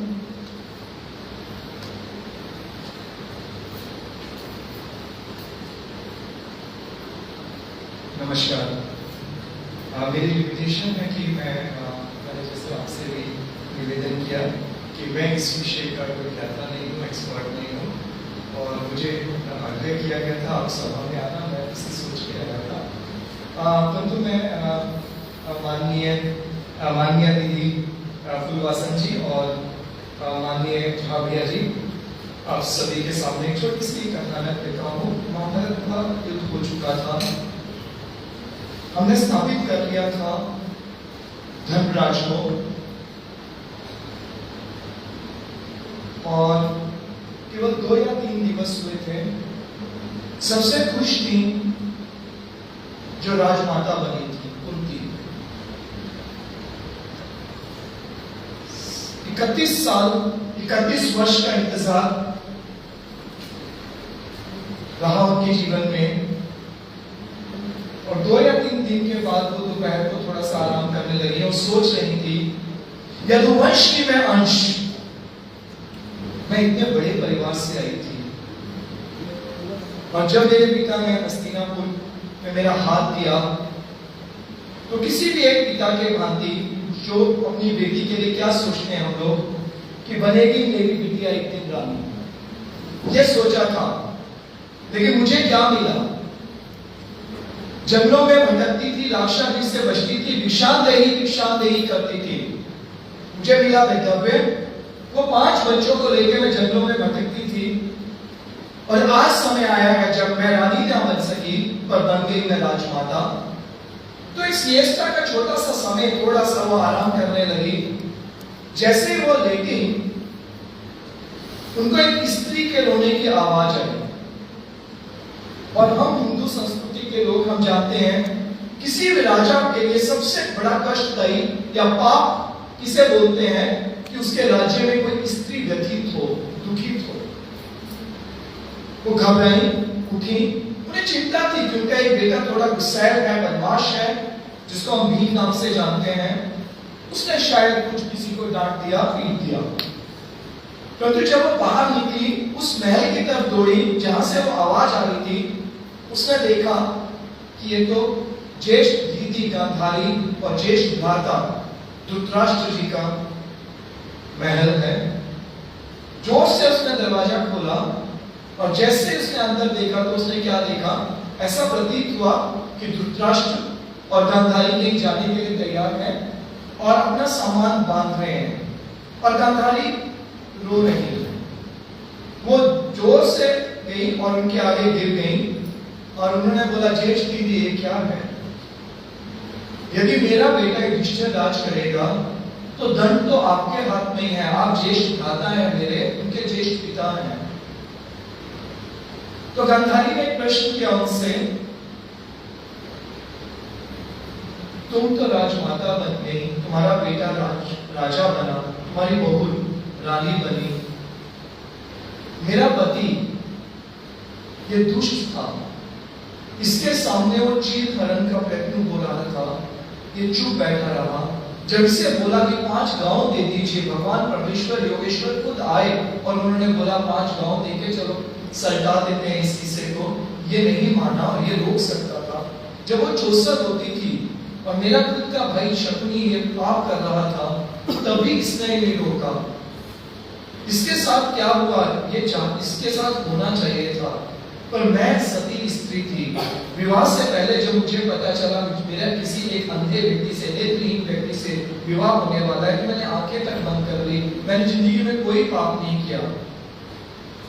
पर कुंती मुझे बताओ, ये महाभारत का कहा हुआ, ये तो मेरी छाती पर हुआ।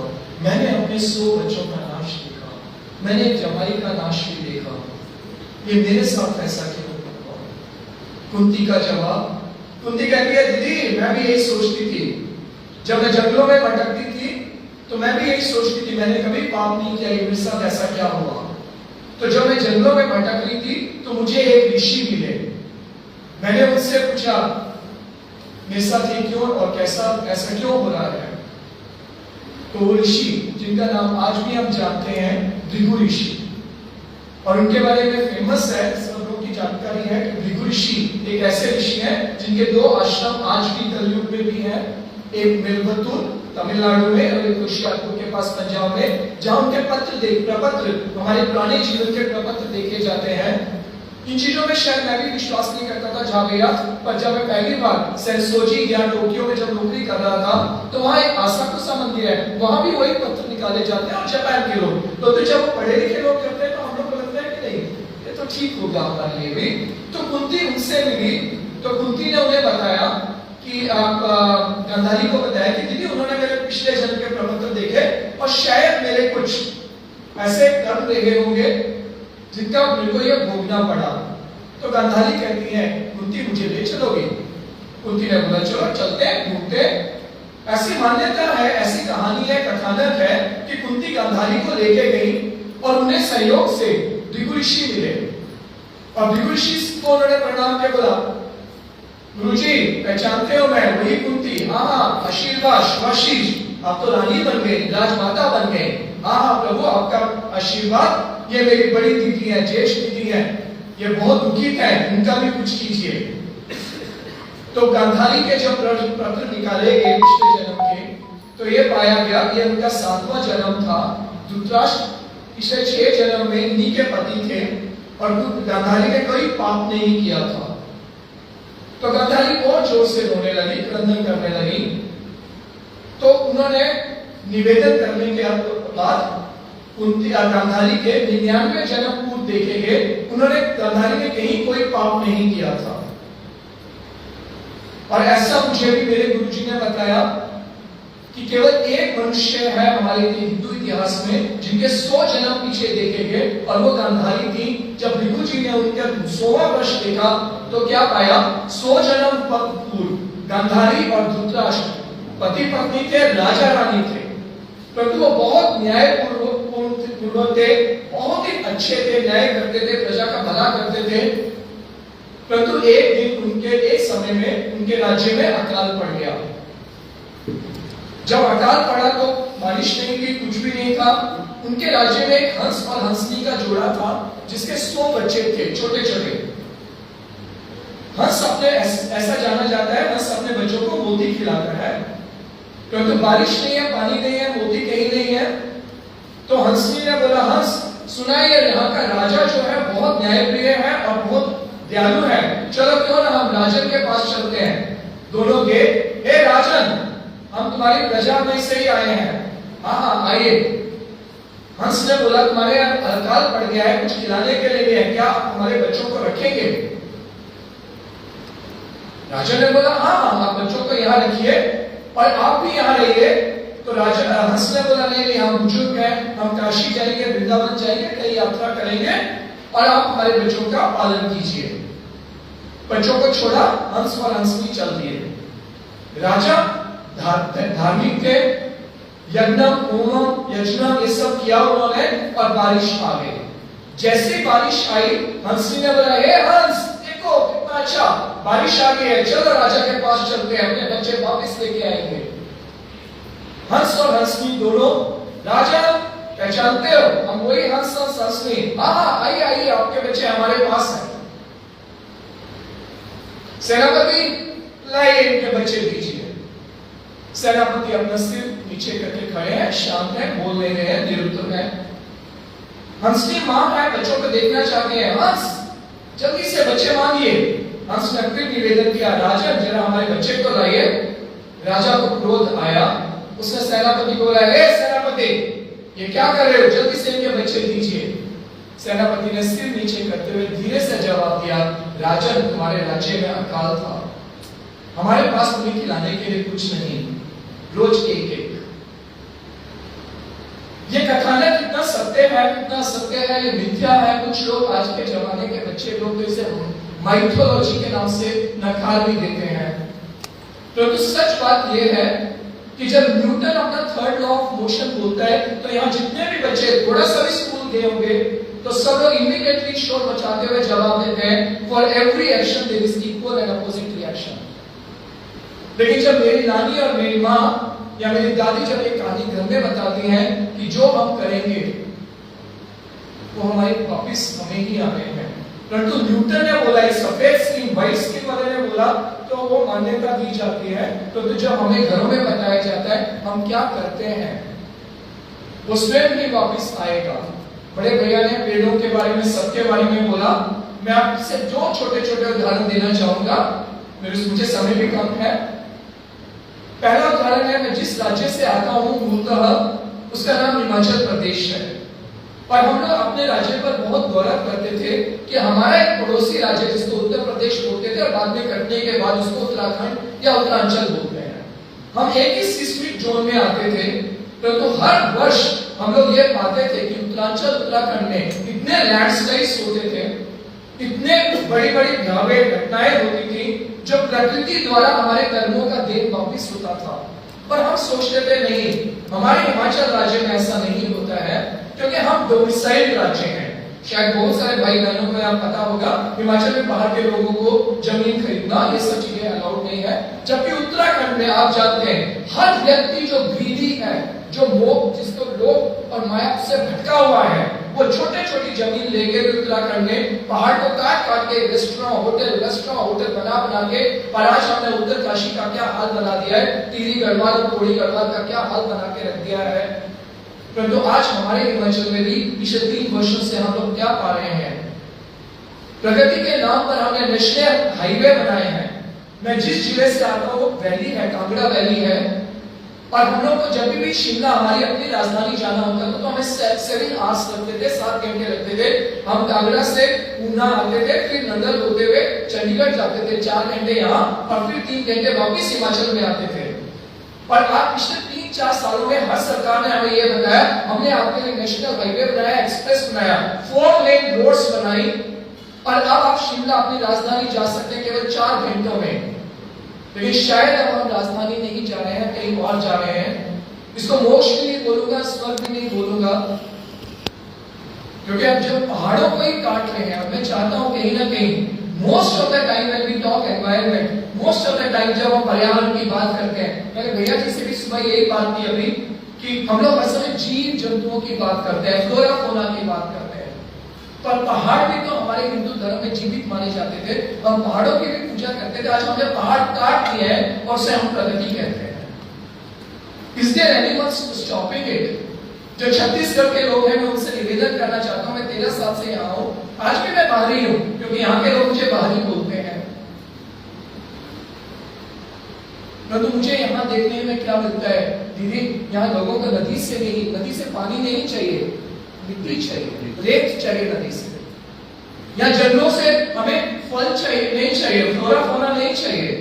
माइनर फॉरेस्ट, सर हम लोग आपका सबसे बड़ा माइनर फॉरेस्ट का प्रोजेक्ट हम वहां कर रहे हैं। जब हम जाके लोगों से बात करते थे तो लोग हमें वहां क्या बताते थे, जंगल नहीं चाहिए, पेड़ नहीं चाहिए, फ्लोरा फौना नहीं चाहिए, हमें जमीन चाहिए।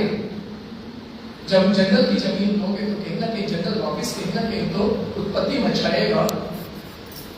एक एग्जाम्पल ये, और दूसरे एग्जाम्पल, मैं वर्ल्ड बैंक के साथ 3 साल काम कर रहा था।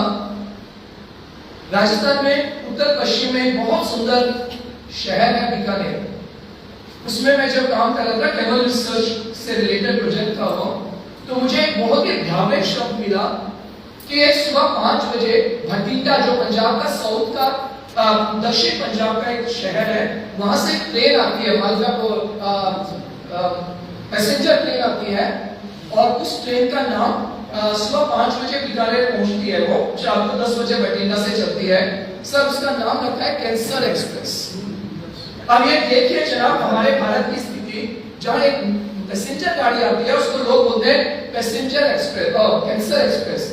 और दीदी लोग, आप विश्वास कीजिए, उन दिनों कंप्यूटर नहीं था, तो रोड ट्रेन भटिंडा में खिड़की पर जाते थे, विंडो पर जाके बोलते थे कैंसर एक्सप्रेस 2 टिकट दे दीजिए, 3 टिकट दे दीजिए। और उसका नाम कैंसर एक्सप्रेस क्यों हुआ? जो भी पढ़े लिखे लोग हैं वो समझ सकते हैं कि कोई भी जियो साइंसिस का व्यक्ति, दीदी बॉटनी की प्रोफेसर है, she can understand this. No law on earth can say कि कभी भी पंजाब को धान, चौल जिसको हम लोग बोलते हैं, या पैडी नहीं उगाना चाहिए। अगर देश में अगर धान उगाना है तो छत्तीसगढ़ में उगाइए, थोड़ा सा झारखंड है, बंगाल है, संथाल एरिया, यही एरिया है जो पैडी का है। पंजाब के लोग जबरदस्ती धान उगाते हैं, पानी है नहीं, पानी की उसको नीचे से निकालते हैं, जिससे वाटर टेबल इतना नीचे जा चुका है, और इतना दिन पेस्टिसाइड फर्टिलाइजर्स यूज किया है उन्होंने कि अंदर केमिकल लेयर्स बन चुकी हैं। अगर भैया आधा घंटा बारिश होती है दक्षिण पंजाब में, अबोहर, फाजिल्का और भटिंडा एरिया में, तो बाढ़ की स्थिति हो जाती है, क्योंकि पानी नीचे नहीं जाता उस एरिया में। और वो केमिकल जब हम खा रहे हैं, जैसे बड़े भैया ने अभी बोला भी था कि अगर हम लोग अपनी फसलों को दवाई खिलाएंगे तो हमें खुद भी दवाई खानी होगी। आज वो कैंसर की स्थिति इतनी भयावह हो चुकी है कि भटिंडा और आसपास के लोग बीकानेर जाते हैं, क्योंकि बीकानेर में सरदार पटेल मेडिकल कॉलेज है, जैसे हमारे यहाँ मेकाहारा है, जवाहरलाल नेहरू, वैसे वहाँ मेडिकल जो हॉस्पिटल है वहाँ का ऑन्कोलॉजी डिपार्टमेंट। तो स्थिति यही है कि हम लोग को भी, अगर इस स्थिति को हम भयावह नहीं समझते, दुख की बात है कि हम लोग पर्यावरण संरक्षण का काम करते हैं और लकड़ी काट के इस तरह से शील्ड भी बांटते हैं। मैं फेमस हूँ यहाँ, मैं बोलता हूँ, मुझे नीति आयोग में एक समय मुझे वहां भी बोला गया था, भैया छत्तीसगढ़ में आप मत आइए, ठीक है, that's not a issue, because I don't speak what I think, because मुझे लगता है समाज के लिए कोई तो कहीं तो हमें जागृत करना होगा। छत्तीसगढ़ में मैं जहाँ रहता हूँ, मैं कैंपस में नहीं रहता हूँ, मैं वहां रहता हूँ। 11 साल में देवेंद्र नगर में रहता था, बहुत बड़े बड़े बंगले हैं यहाँ, पूरे बंगले में 3 लोग रहते हैं, 5 कारें होती हैं। मुझे आज तक समझ नहीं आया इसकी क्या आवश्यकता है। एयर कंडीशनर्स और ये सब चीजें हम लगा के चल रहे हैं। पंडरी मार्केट में शाम को अगर सही से आप निकले तो आप मेन सड़क पर निकल नहीं सकते, बिकॉज सबके एसी आउटर यूनिट्स बाहर की तरफ हैं और इतनी हीट प्रोड्यूस करते हैं, और इन एसी चैम्बर्स में बैठ के हम बोलते हैं पर्यावरण तो बहुत खराब हो गया है, ग्लोबल वार्मिंग हो गई है। But question is what are we doing, हम लोग क्या कर रहे हैं इसके लिए। कोच्चि की भारत सरकार ने इतनी प्रेस की थी, कोच्चि को फर्स्ट सोलर पैनल का एयरपोर्ट बनाया गया, और ये बोला हम रीजनरेटिव एनर्जी में जा रहे हैं जनाब। लेकिन किसी भी व्यक्ति ने ये नहीं सोचा कि वो जो बैटरी ऑपरेटेड है, क्योंकि वो जो बिजली प्रोड्यूस कर रहे हैं, it's not going to grid Subramaniam sir, it was not going to grid, it was actually being captured in the batteries. वो 25 साल बाद उस बैटरी का क्या करोगे? जितने भी साइंस की प्रोफेसर है, मैडम को अगर आपके पास कोई जवाब है तो मुझे बताइए, what will you do to dispose that particular thing of. हम कहां उसको डिस्पोज करेंगे? आधे से ज्यादा प्रोडक्ट हम लोग यहाँ गड्ढों में डाल रहे हैं। अगर आप चाहते हैं तो मेरा एक प्रोजेक्ट था जो कनाडा में टोरंटो में किया था।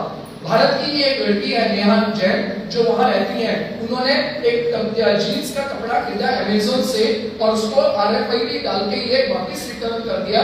ये देखने के लिए प्रोडक्ट जो हम लोग रिटर्न कर देते हैं, अमेज़न उनका क्या करता है। हम लोग का, आप सबका ये सोचना ये है कि वो वापस शेल्फ पर चल जाता होगा, लेकिन शायद आपको नहीं पता जिनके जितने भी इनके बड़े बड़े फुलफिलमेंट सेंटर्स हैं, उनके पीछे लैंड बिल्डिंग पॉइंट्स बना दिए हैं। हम किस तरह की धरती और किस तरह की भूमि को आगे हम लेके जाने वाले हैं अपने संसार के लिए। बस इतना ही मेरा आपके साथ आज बात की, शायद मैं आप कुछ लोगों को प्रेरित कर सकूं। मुझे मौका मिलेगा तो मैं और आगे आऊंगा, पर मैं इसका विशेषज्ञ नहीं हूं, पर मैं इस समय गवर्नमेंट के 3 गवर्नमेंट्स का कंसल्टेंट हूं। कभी भी आप चाहें तो मेरे साथ आइए, बात कीजिए, मैं आप लोगों को कुछ और चीजें बताऊंगा। प्रणाम।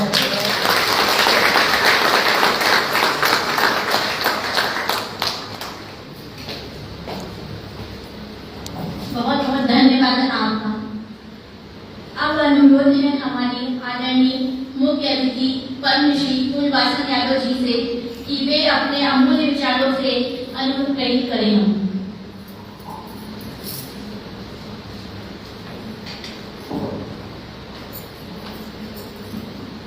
बोलो भारत माता की जय, छत्तीसगढ़ महतारी की जय। सबसे पहले ऐसे लगा थे हाँ के बाद कि सूर्य के सामने में एक छोटे से जुगनू वहाँ खड़े हो गए और बीच में झरविया जो बाहर से आए। हमें छत्तीसगढ़ में कहते ना, छत्तीसगढ़ की पहचान पौना होला माने भगवान, तो हमारे भगवान बन के आए हैं। भैया ने तहे दिल से नमन प्रणाम कर दो। हमारे संग में हमारे प्रोफेसर सर आए के जो बड़ा सुंदर ढंग से अपन बातला रखी और अब बड़े भैया हमारे नया भाई में बैठे मंच के तीर में ही जमो जला नमन प्रणाम कर दो। और समस्त आज के संगोष्ठी में संरक्षण लेके जो चला थे पर्यावरण संरक्षण लेके आप सब लोग भी बहुत बहुत धन्यवाद देते हो। खबर की हम सब लोग सोचे वक्त हम मजबूर हो गए, शायद यहाँ से मान लो 5 आदमी भी समाज के प्रति निकल जाते तो सही में कहीं ना कहीं हम अपन जीवन में थोड़ा सा और आगे बढ़ा सकते हैं। मैं आप सब लोग बताना चाहूँ, ये शायद मैं कभी सोचे भी नहीं रहूँ कि मंच में बैठूँ आऊँ जो हूँ। मुझे जिंदगी में पढ़ाई लिखाई तो नहीं आए ढंग से, लेकिन जिंदगी का गढ़ना आप मन से सीखे हो, आप मन के आशीर्वाद से ही, आप मन के साथ में बैठ बैठ के ही सीखे हो।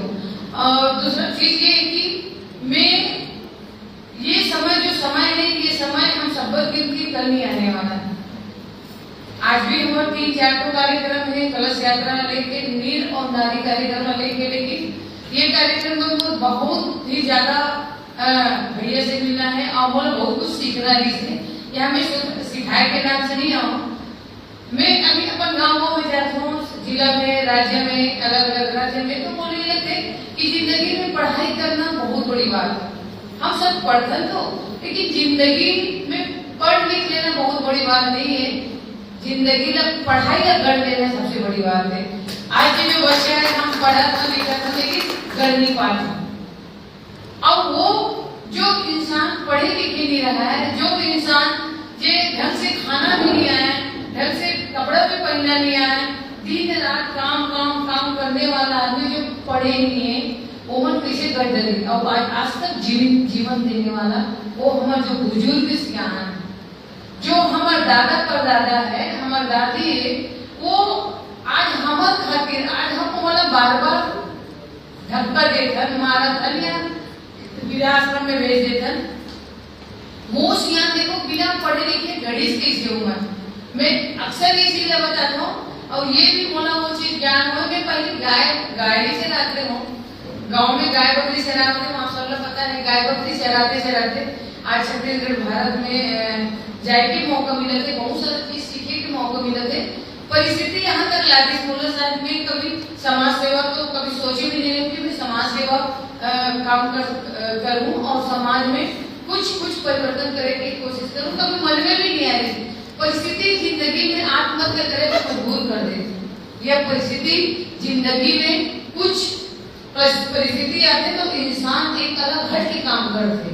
शायद मैं भी वो जगह में अलग हट के काम करने की कोशिश करूँ। मैं कभी ये नहीं सोच रही हूँ कि बहुत सारा काम करना और आज लगभग राजनांदगांव में तो 2 लाख प्रेरणा से 8 लाख महिला जुड़ सकते, करोड़ों रुपये पैसा आ सकते। और आज छत्तीसगढ़ में, भारत में, पूरा विश्व में भी कहीं न कहीं महिला मन एक गर्व के साथ संगठन में बढ़ के निकले के काम करते हो, आर्थिक और सामाजिक मुद्दों में आगे बढ़ के काम करते हो।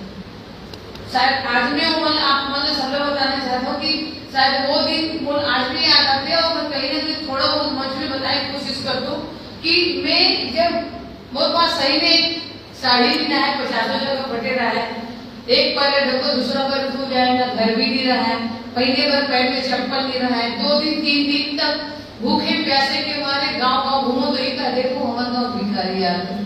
दुनिया में इतना गाली खा चुके हो कि दुनिया का ताली बजाए तो मैं मजबूर कर दे कर्म करके। जिंदगी में कर्म से बड़े दुनिया में कोई सम्मान कोई कुछ नहीं। मैं जब गाय बकरी चराते चराते छोटे छोटे 1.5 साल के बच्चे ना ट्रेन के सामने में फेंके कर गए हूँ, 2 बेटी 2 बेटा लगा कि दुनिया बहुत बड़ी है। आज समय की कदर हम नहीं कर पा रहे। भैया बहुत अच्छे ढंग से कोरोना के बारे में भी बताइए कि आने वाला भविष्य कहाँ होने वाला है। आज आने वाला भविष्य हम सब लोग दिखा थे, लेकिन हम जानत तो हम लेकिन मान नहीं पाते। और आज हम सब लोग संकल्प ले की जरूरत पड़ते, सांस के बिना पानी के बिना हम रह नहीं सकते। आज पैसे के प्रति भगत है, हम लोग बहुत अच्छा ढंग की नौकरी चाहिए, बहुत अच्छा पैसा चाहिए, गाड़ी चाहिए, बंगला चाहिए, ऐश आराम चाहिए, हम लोग बहुत चीज चाहिए, लेकिन सिर्फ 2 ऐसी चीजें देला हमारे नहीं रहे के कारण हम ना जी सकन ना रह सकन, वो हवा और पानी। हवा और पानी इतना कीमती होकर बात भी आज के युवा आज की पीढ़ी हम सोच नहीं पाते। तो मैं बचपन से ये चीज को ध्यान में, बचपन 7 साल की उम्र से भी मोर स्थिति जंगल होटल में जूठा बर्तन धोना, एक साड़ी पहने टुकड़ा साड़ी के टुकड़ा पहनने के कारण स्कूल से बाहर निकाल देना, 1 रुपये नहीं के कारण माँ बाप पढ़ाई से भी नहीं, 10 साल में शादी कर दी, 12-13 साल में ससुराल भेज दी, अब 13 साल से 20 साल घर पर छेड़ी चलाते मजबूरी इतना आगे थी, गरीबी इतना कि वो घर में एक दाना चावल के 1 दिन 2 दिन 3 दिन भूखे 1.5 साल 2 साल के बच्चों को रखना पड़े। एक माँ जैसे धरती माता है वैसे जन्म एक माँ होती और माँ अपने बच्चे को कभी तड़पते हुए नहीं देख सकती। मैं वो माँ जो अपन 4 बच्चे मांगा एक दुनिया में तड़पते हुए देख रहे, नमक मिर्च जब 2 दिन 4 दिन महीना दिन तक नमक मिर्च नहीं मिले तो पति के साथ झगड़ा हो, गली में भीख मांगो ना तो चावल के मांड भी देना कोई पसंद नहीं करे, गाली दे, बोले देखो हमारे गाँव के कुतिया आते, देखो हमारे गाँव भिखारी आते, ये भिखारी आते गाँव से बाहर निकालो। 3 साल तक पानी भरना नहीं दे, गाँव में सामान नहीं दे, बहुत संघर्ष करे। यूट्यूब गूगल में आप देख सकते हो, कौन बनेगा करोड़पति में भी जाएगा मौका मिली।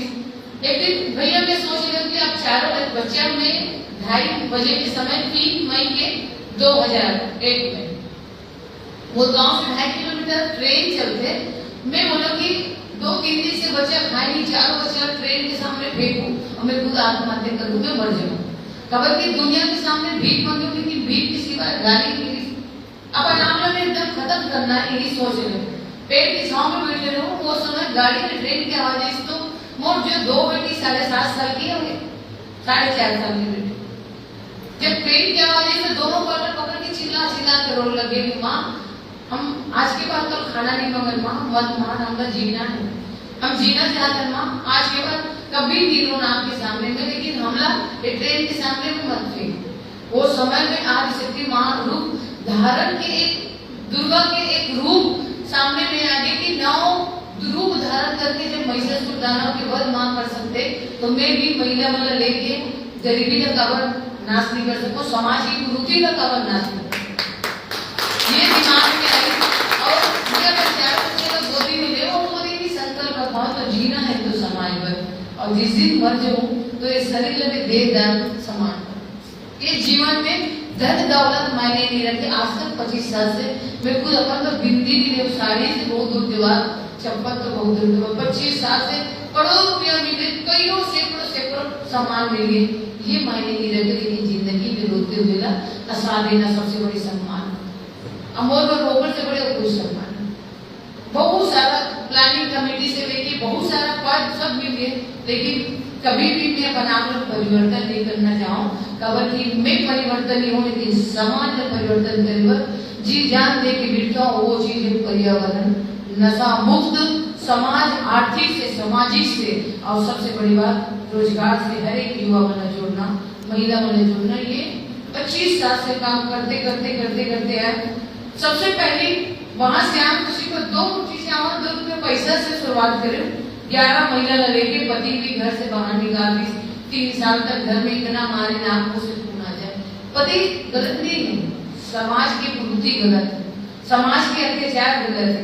समाज भी बहुत अत्याचार करे साथ में, और गांव के बहुत परेशान करे कि गांव में पानी मत भरो, सामान मत दो, बहुत कोई भी बात नहीं करे। हसन तो 11 महीना, रोज तो 11 महीना 2-2 रुपया पैसा 2 मुट्ठी चावल से शुरू करें। आज बताते हुए घर से होते कि राजनांदगांव में 2 लाख महिला है, 40 करोड़ बचत राशि है, और एक प्रेरणा से छत्तीसगढ़ में 8 लाख महिला 95 करोड़ है।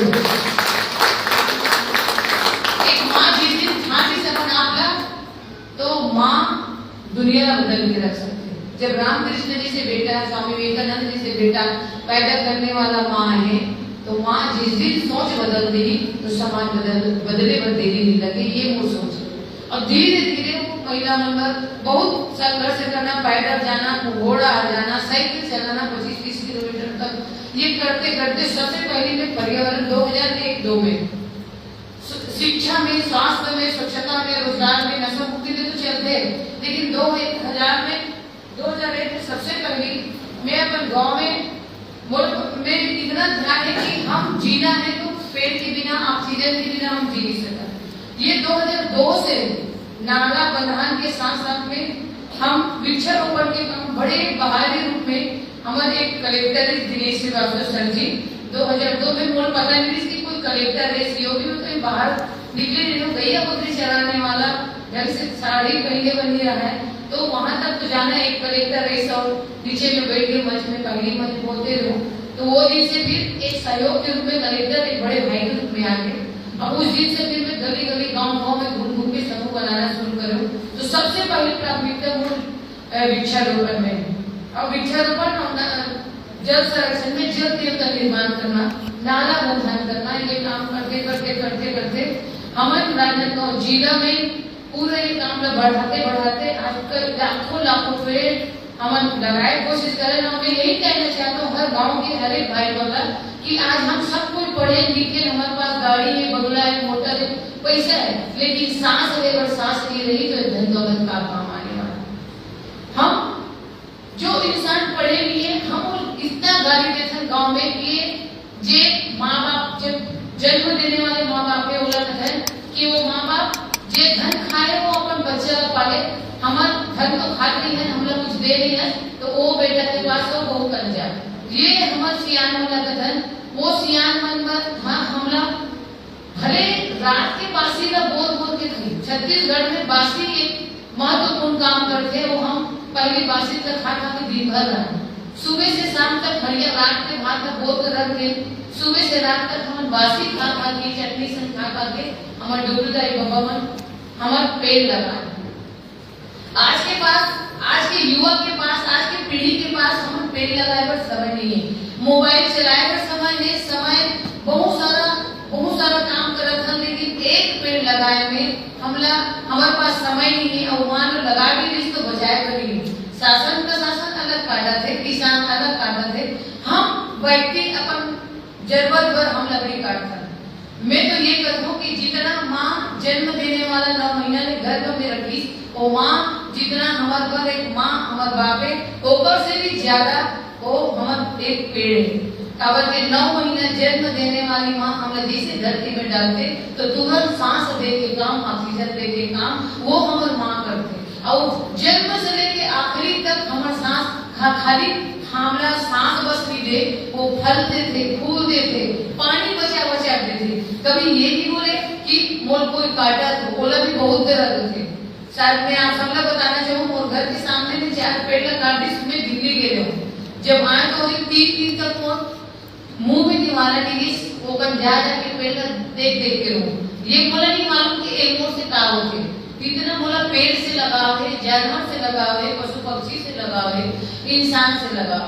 तो मैं वृक्षारोपण करे पर जितना पैसा जो भी हमारा सम्मान राशि मिलते है, माँ बबलेश्वरी फेडरेशन में जो है हम सब खर्च करके खुद के बिना सरकार की मदद से पेड़ लगाए काम करते हैं, बल्कि वो पेड़ हमारे महतारी है, और माँ के बिना हमको रह नहीं सकता।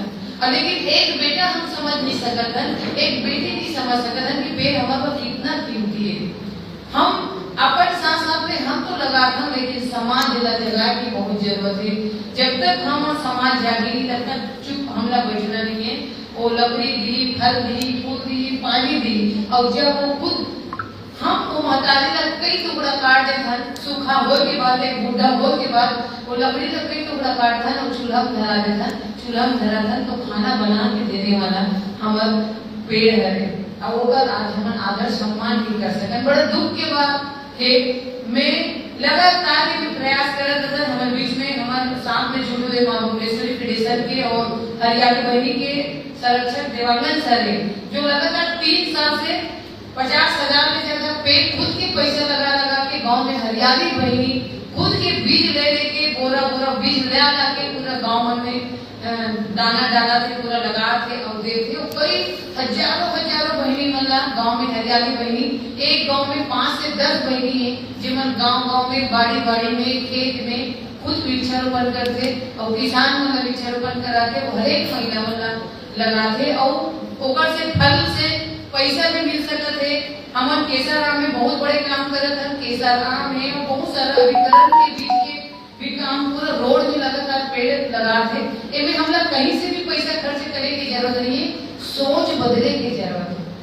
जब गांव में किसान और महिला समूह के हम कार्यक्रम रखन, कलश यात्रा रखन, तो सिर्फ सोच बदलथन। वो खुद अपन हो के महिला मन कहते कि दीदी हम 10 टन पेड़ लगाबो, दीदी हम 5 टन पेड़ लगाबो, कबर की वो पेड़ नहीं हो हमार महतारी है, वो हमार महतारी का नहीं बचाबो तो हम जिंदा नहीं रह सकन। आज आने वाला प्रदूषण, आने वाला पर्यावरण में हमार जो खतरा बने हैं वो सब हमार कारण है। हम सब मिल के एक भाग हम स्वयं माफ करत हैं और कहीं न कहीं आने वाला पीढ़ी तड़प के मरे बर मजबूर हो जाएगी। मान लो हम अभी आवाज नहीं उठाएंगे तो मैं अभी 2025 चलत है, ऐसे कोई दिन नहीं हुई, ऐसे कोई महीना नहीं हुई जिसमें वृक्षारोपण के बाद, जल संरक्षण के बाद, नशा मुक्ति के बाद, शिक्षा के बाद, स्वास्थ्य के बाद, स्वच्छता के बाद, मैं जब से 2001 से घर से निकले हूँ एक दिन आराम नहीं हुआ और एक घर में पौने 3 बजे रात को डेली उठूं। 24 घंटा में 12 से 2 बजे एक टाइम खाना, एक टाइम की खाना मान लो कोई गरीब के काम आ जाए, एक घर में एक टाइम खाना खा दो और सुबह से लेके शाम तक 7-8 बजे तक कलश यात्रा में 2 गांव 3 गांव 4 गांव घूम के गांव में पर्यावरण के काम करत है। ये में मोर कोई थोड़ा भी मोर हाथ नहीं है, मैं सिर्फ सोच बदल देती हूँ और सोच बदली तो समाज में बहुत सारी चीज बदली। आज हर महीना पैसा हमन किराना सामान में लगा था, गाड़ी बंगला में लगा था, हर चीज में अपन जरूरत के सामान इकट्ठा करत है, लेकिन पानी में नहीं इकट्ठा करत है, ना हवा नहीं इकट्ठा करत है, तो ये जीवन कहाँ रह सकते। आज की पीढ़ी ला हम सब लोग सोचे की जरूरत है। और आप भैया मन के बात में बहुत ही अच्छा ढंग से सुने हो, काबर की मैं उत्तराखंड के सामने में एकदम जुगनू की तरह हूँ। मैं नीचे स्तर में गांव में घूम के जल महिला मन लेके कलश यात्रा निकालते हुए हर काम में करे कोशिश करता हूँ। शौचालय पर सोच बदली, बिना सरकार की मदद से शौचालय बन गए। रोजगार में अभी IIT में भी बोर्ड ऑफ डायरेक्टर के रूप में 16 लाख महिला मार्केटिंग प्लस साक्षरता की ट्रेनिंग दे दूँ। आत्मनिर्भर छत्तीसगढ़ बने, आत्मनिर्भर हर गांव बने, आत्मनिर्भर हमारे भारत बने।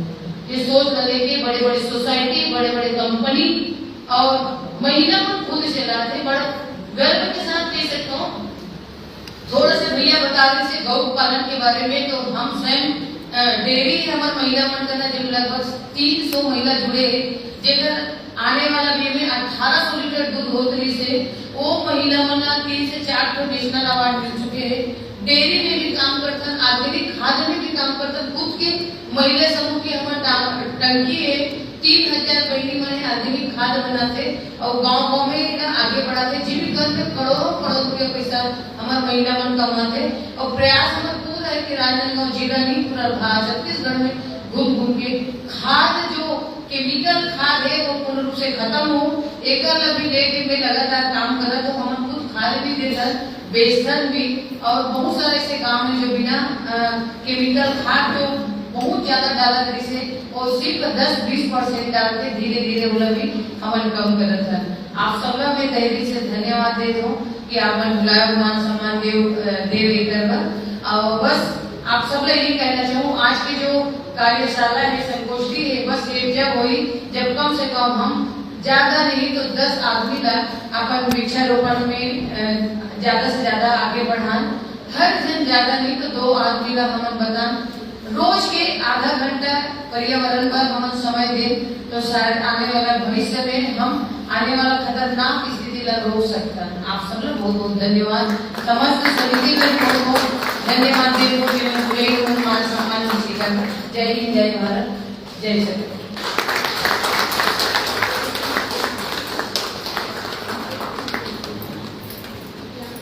आपका बहुत बहुत धन्यवाद। जैसा कि हम सब जानते हैं कि हर सुंदर कार्यक्रम की सफलता के पीछे अनेक लोगों का सहयोग होता है।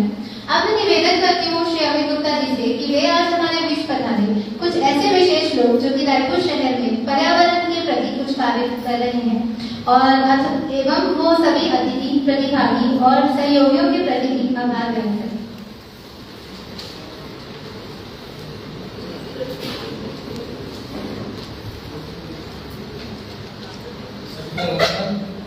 रायपुर शहर के भी लोग काफी प्रेमी हैं और इसमें इसी कड़ी में हमारी संस्था की परंपरा रही है कि किसी भी शहर के लोग, खासकर समाज, अगर पूरी समाज अगर आगे कार्य नहीं करेगा तो वो काम संभव नहीं है, दूसरों के ऊपर डिपेंडेंसी चलती नहीं है।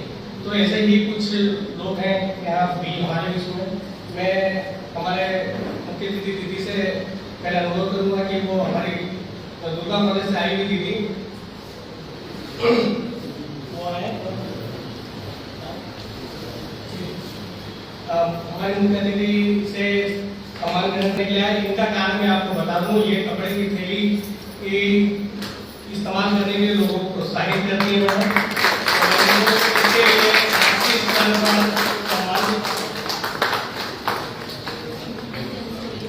मैडम सुनीता दंसोरिया जी, हमारी संस्था की ओर से इनका बहुत बहुत धन्यवाद।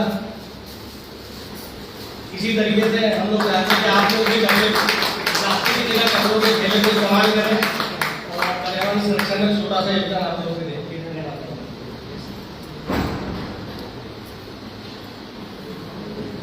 अगली कड़ी में रायपुर के सभी लोग जानते हैं कि प्रकृति की सोसाइटी संस्था है जो हर साल पुष्प प्रदर्शनी का आयोजन करती है। साथ ही इस प्रकार के जो भी काम है उसमें अपना योगदान देती है। उस संस्था की ओर के प्रतिनिधि के रूप में मोहन बनेनी जी हैं। मैं संजीव पाराशर साहब से निवेदन करूँगा कि उनका सम्मान करें कि एक ऐसा प्रयास है जो हर साल लोगों को आकर्षित करता है कि पर्यावरण के क्षेत्र में कुछ न कुछ कार्य किया जाए। ये लोग भी ऐसे लोगों को सम्मानित करते हैं कि भविष्य में आप लोग भी आज के वक्तव्यों को ध्यान रखते हुए पर्यावरण संरक्षण की जो गहन चर्चा हुई उसको आप अपने कार्यों में शामिल करेंगे। और तीसरी कड़ी में हमारी मीडिया और साहित्य का भी काफी योगदान है इस क्षेत्र में। अगर पर्यावरण संरक्षण के साथ मीडिया और साहित्य के लोग इसमें जुड़ जाए तो वो भी बहुत ही ज्यादा हमारा समाज को प्रेरित करता है। ऐसे एक दीदी हमारे बीच में सर्वश्रेष्ठ साहू जी जो पूर्व से हमारे प्रोग्राम को ग्रहण करने के लिए आई है। मैं उनसे अनुरोध करूँगा कि दीदी से आके अपना सम्मान ग्रहण करें। इनका लेख बिलासपुर में कई बार छापा है जो पर्यावरण संरक्षण के ऊपर ही लेख लिखती रहती है। छोटी सी जगह से केवल इस प्रोग्राम को ग्रहण करने के लिए, प्रोग्राम को अटेंड करने के लिए कोटा से आएंगे और उसको का बहुत बहुत स्वागत और धन्यवाद।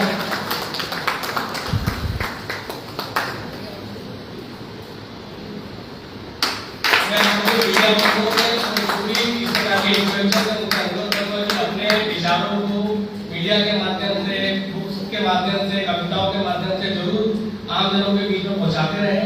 ये चीजें सभी आम व्यक्ति को प्रेरित करती हैं। मैं आपको इसी कड़ी में एक छोटा सा प्रयास है, बड़ी ही टेढ़ी चीज है, मेरा मित्र भी है, मैं इसे बुलाने को संतोष कर रहा था।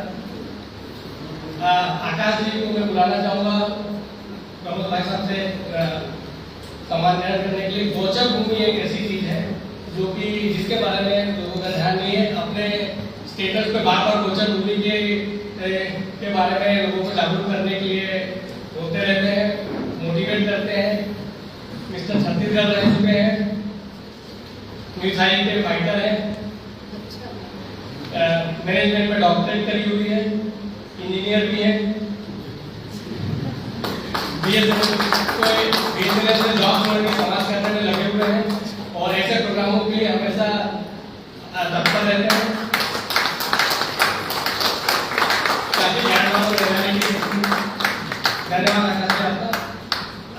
इसी कड़ी में दीदी का अनुरोध आया है, उसके बाद आप सभी प्रोग्राम लगभग समाप्ति की ओर है।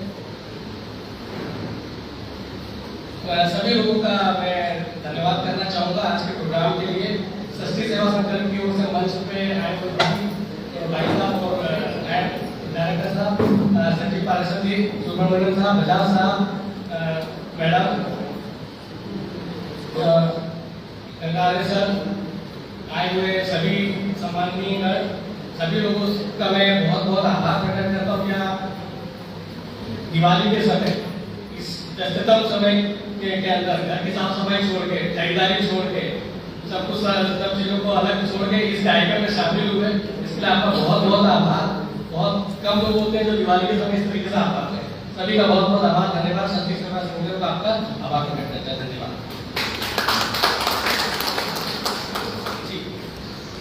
माफी चाहिए, छोटा सा सर एक सेकेंड,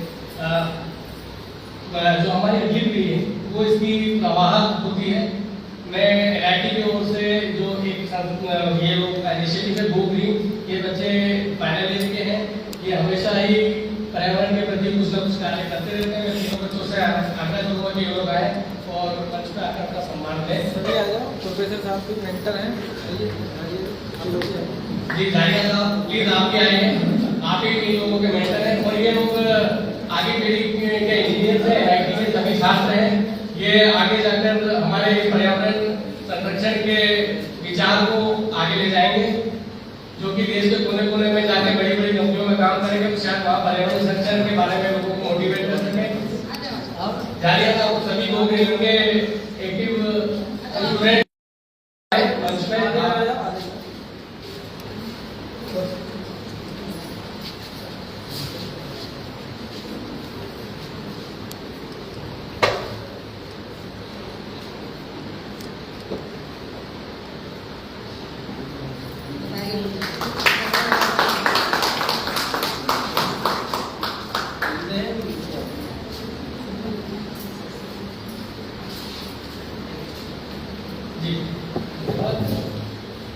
सरस्वती दीदी कुछ कहना चाहती हैं, समय बहुत कम है, सभी लोग कार्यक्रम को समाप्ति की ओर ले जाएं।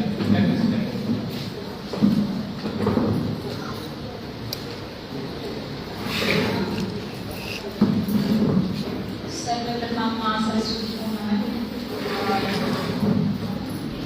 मां धरती जो हमारी सर्वश्रेष्ठ जननी है उसको नमन करती हूँ। यहाँ उपस्थित मंच पर उपस्थित अतिथियों को मेरा प्रणाम और यहाँ उपस्थित सभी प्रबुद्धजनों को मेरा प्रणाम। मैं कहना तो कुछ नहीं चाहती, किंतु मैं अपने कर्म कहाँ तक करती हूँ ये तो मुझे नहीं पता, प्रयास रहता है, लेकिन अपने कुछ मन के शब्दों को, मन के जो वाणी है उसको अपने कागज और कलम के द्वारा अपने कागजों में उतार लेती हूँ। उसी को कुछ पंक्तियों में आपसे कहना चाहती हूँ कि प्रकृति हमसे क्या करती है, हम प्रकृति से क्या करते हैं। तो एक दोहा है जिसके कुछ पंक्ति आपको पेश करती हूँ। हम सब जानते हैं कि हम मनुष्य हैं और मनुष्य एक ऐसा प्राणी है जो सर्वश्रेष्ठ है धरती पर, जो सब कुछ कर सकता है। हम पृथ्वी को संरक्षण देने के लिए अनेक उपाय कर रहे हैं। तो हम पृथ्वी में रहते हैं, किंतु पृथ्वी भी हमारी भांति है। यदि हम उसको संरक्षित करें, उसकी सुरक्षा के लिए कुछ करें, उसके लिए चंद दोहे हैं कि पृथ्वी तेरे हाथ में रखो उसे संभाल, पृथ्वी तेरे हाथ में रखो उसे संभाल, कर दो रोपण बीज का तरुवर बने मिसाल, कर दो रोपण वृक्ष का बीज का तरुवर बने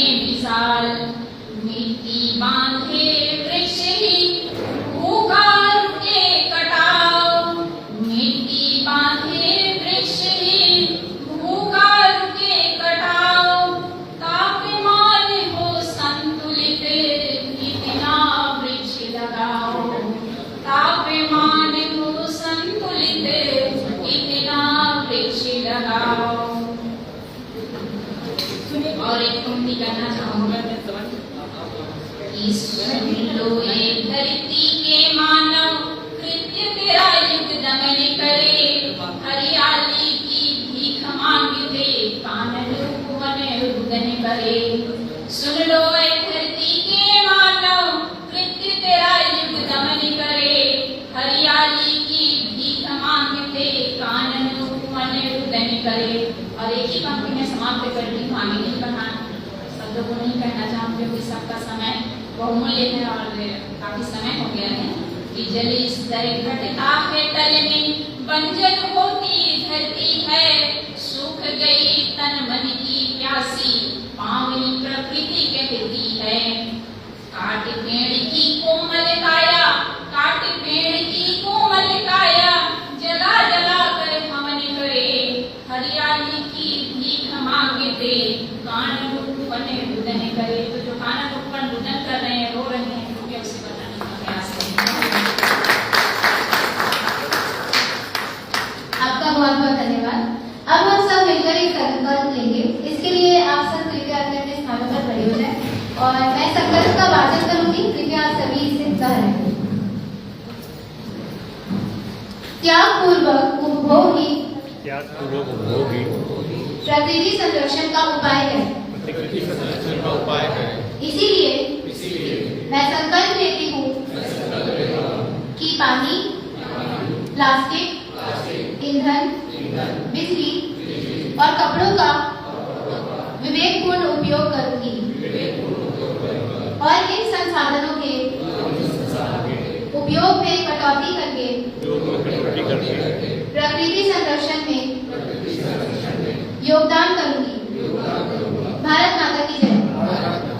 अब हम सब मिलकर राष्ट्रगान करेंगे।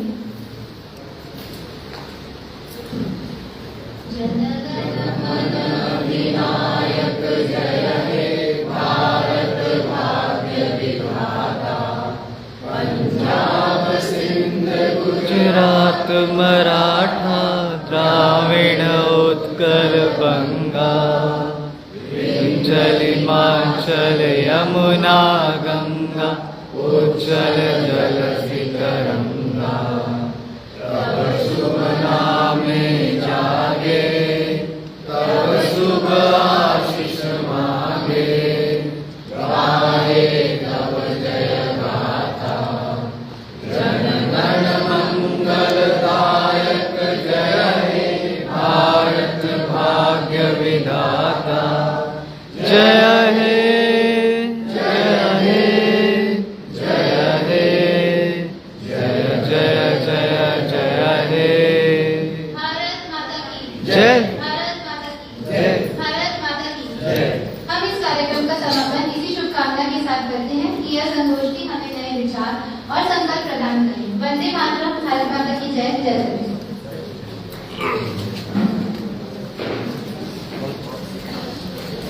Thank you very much.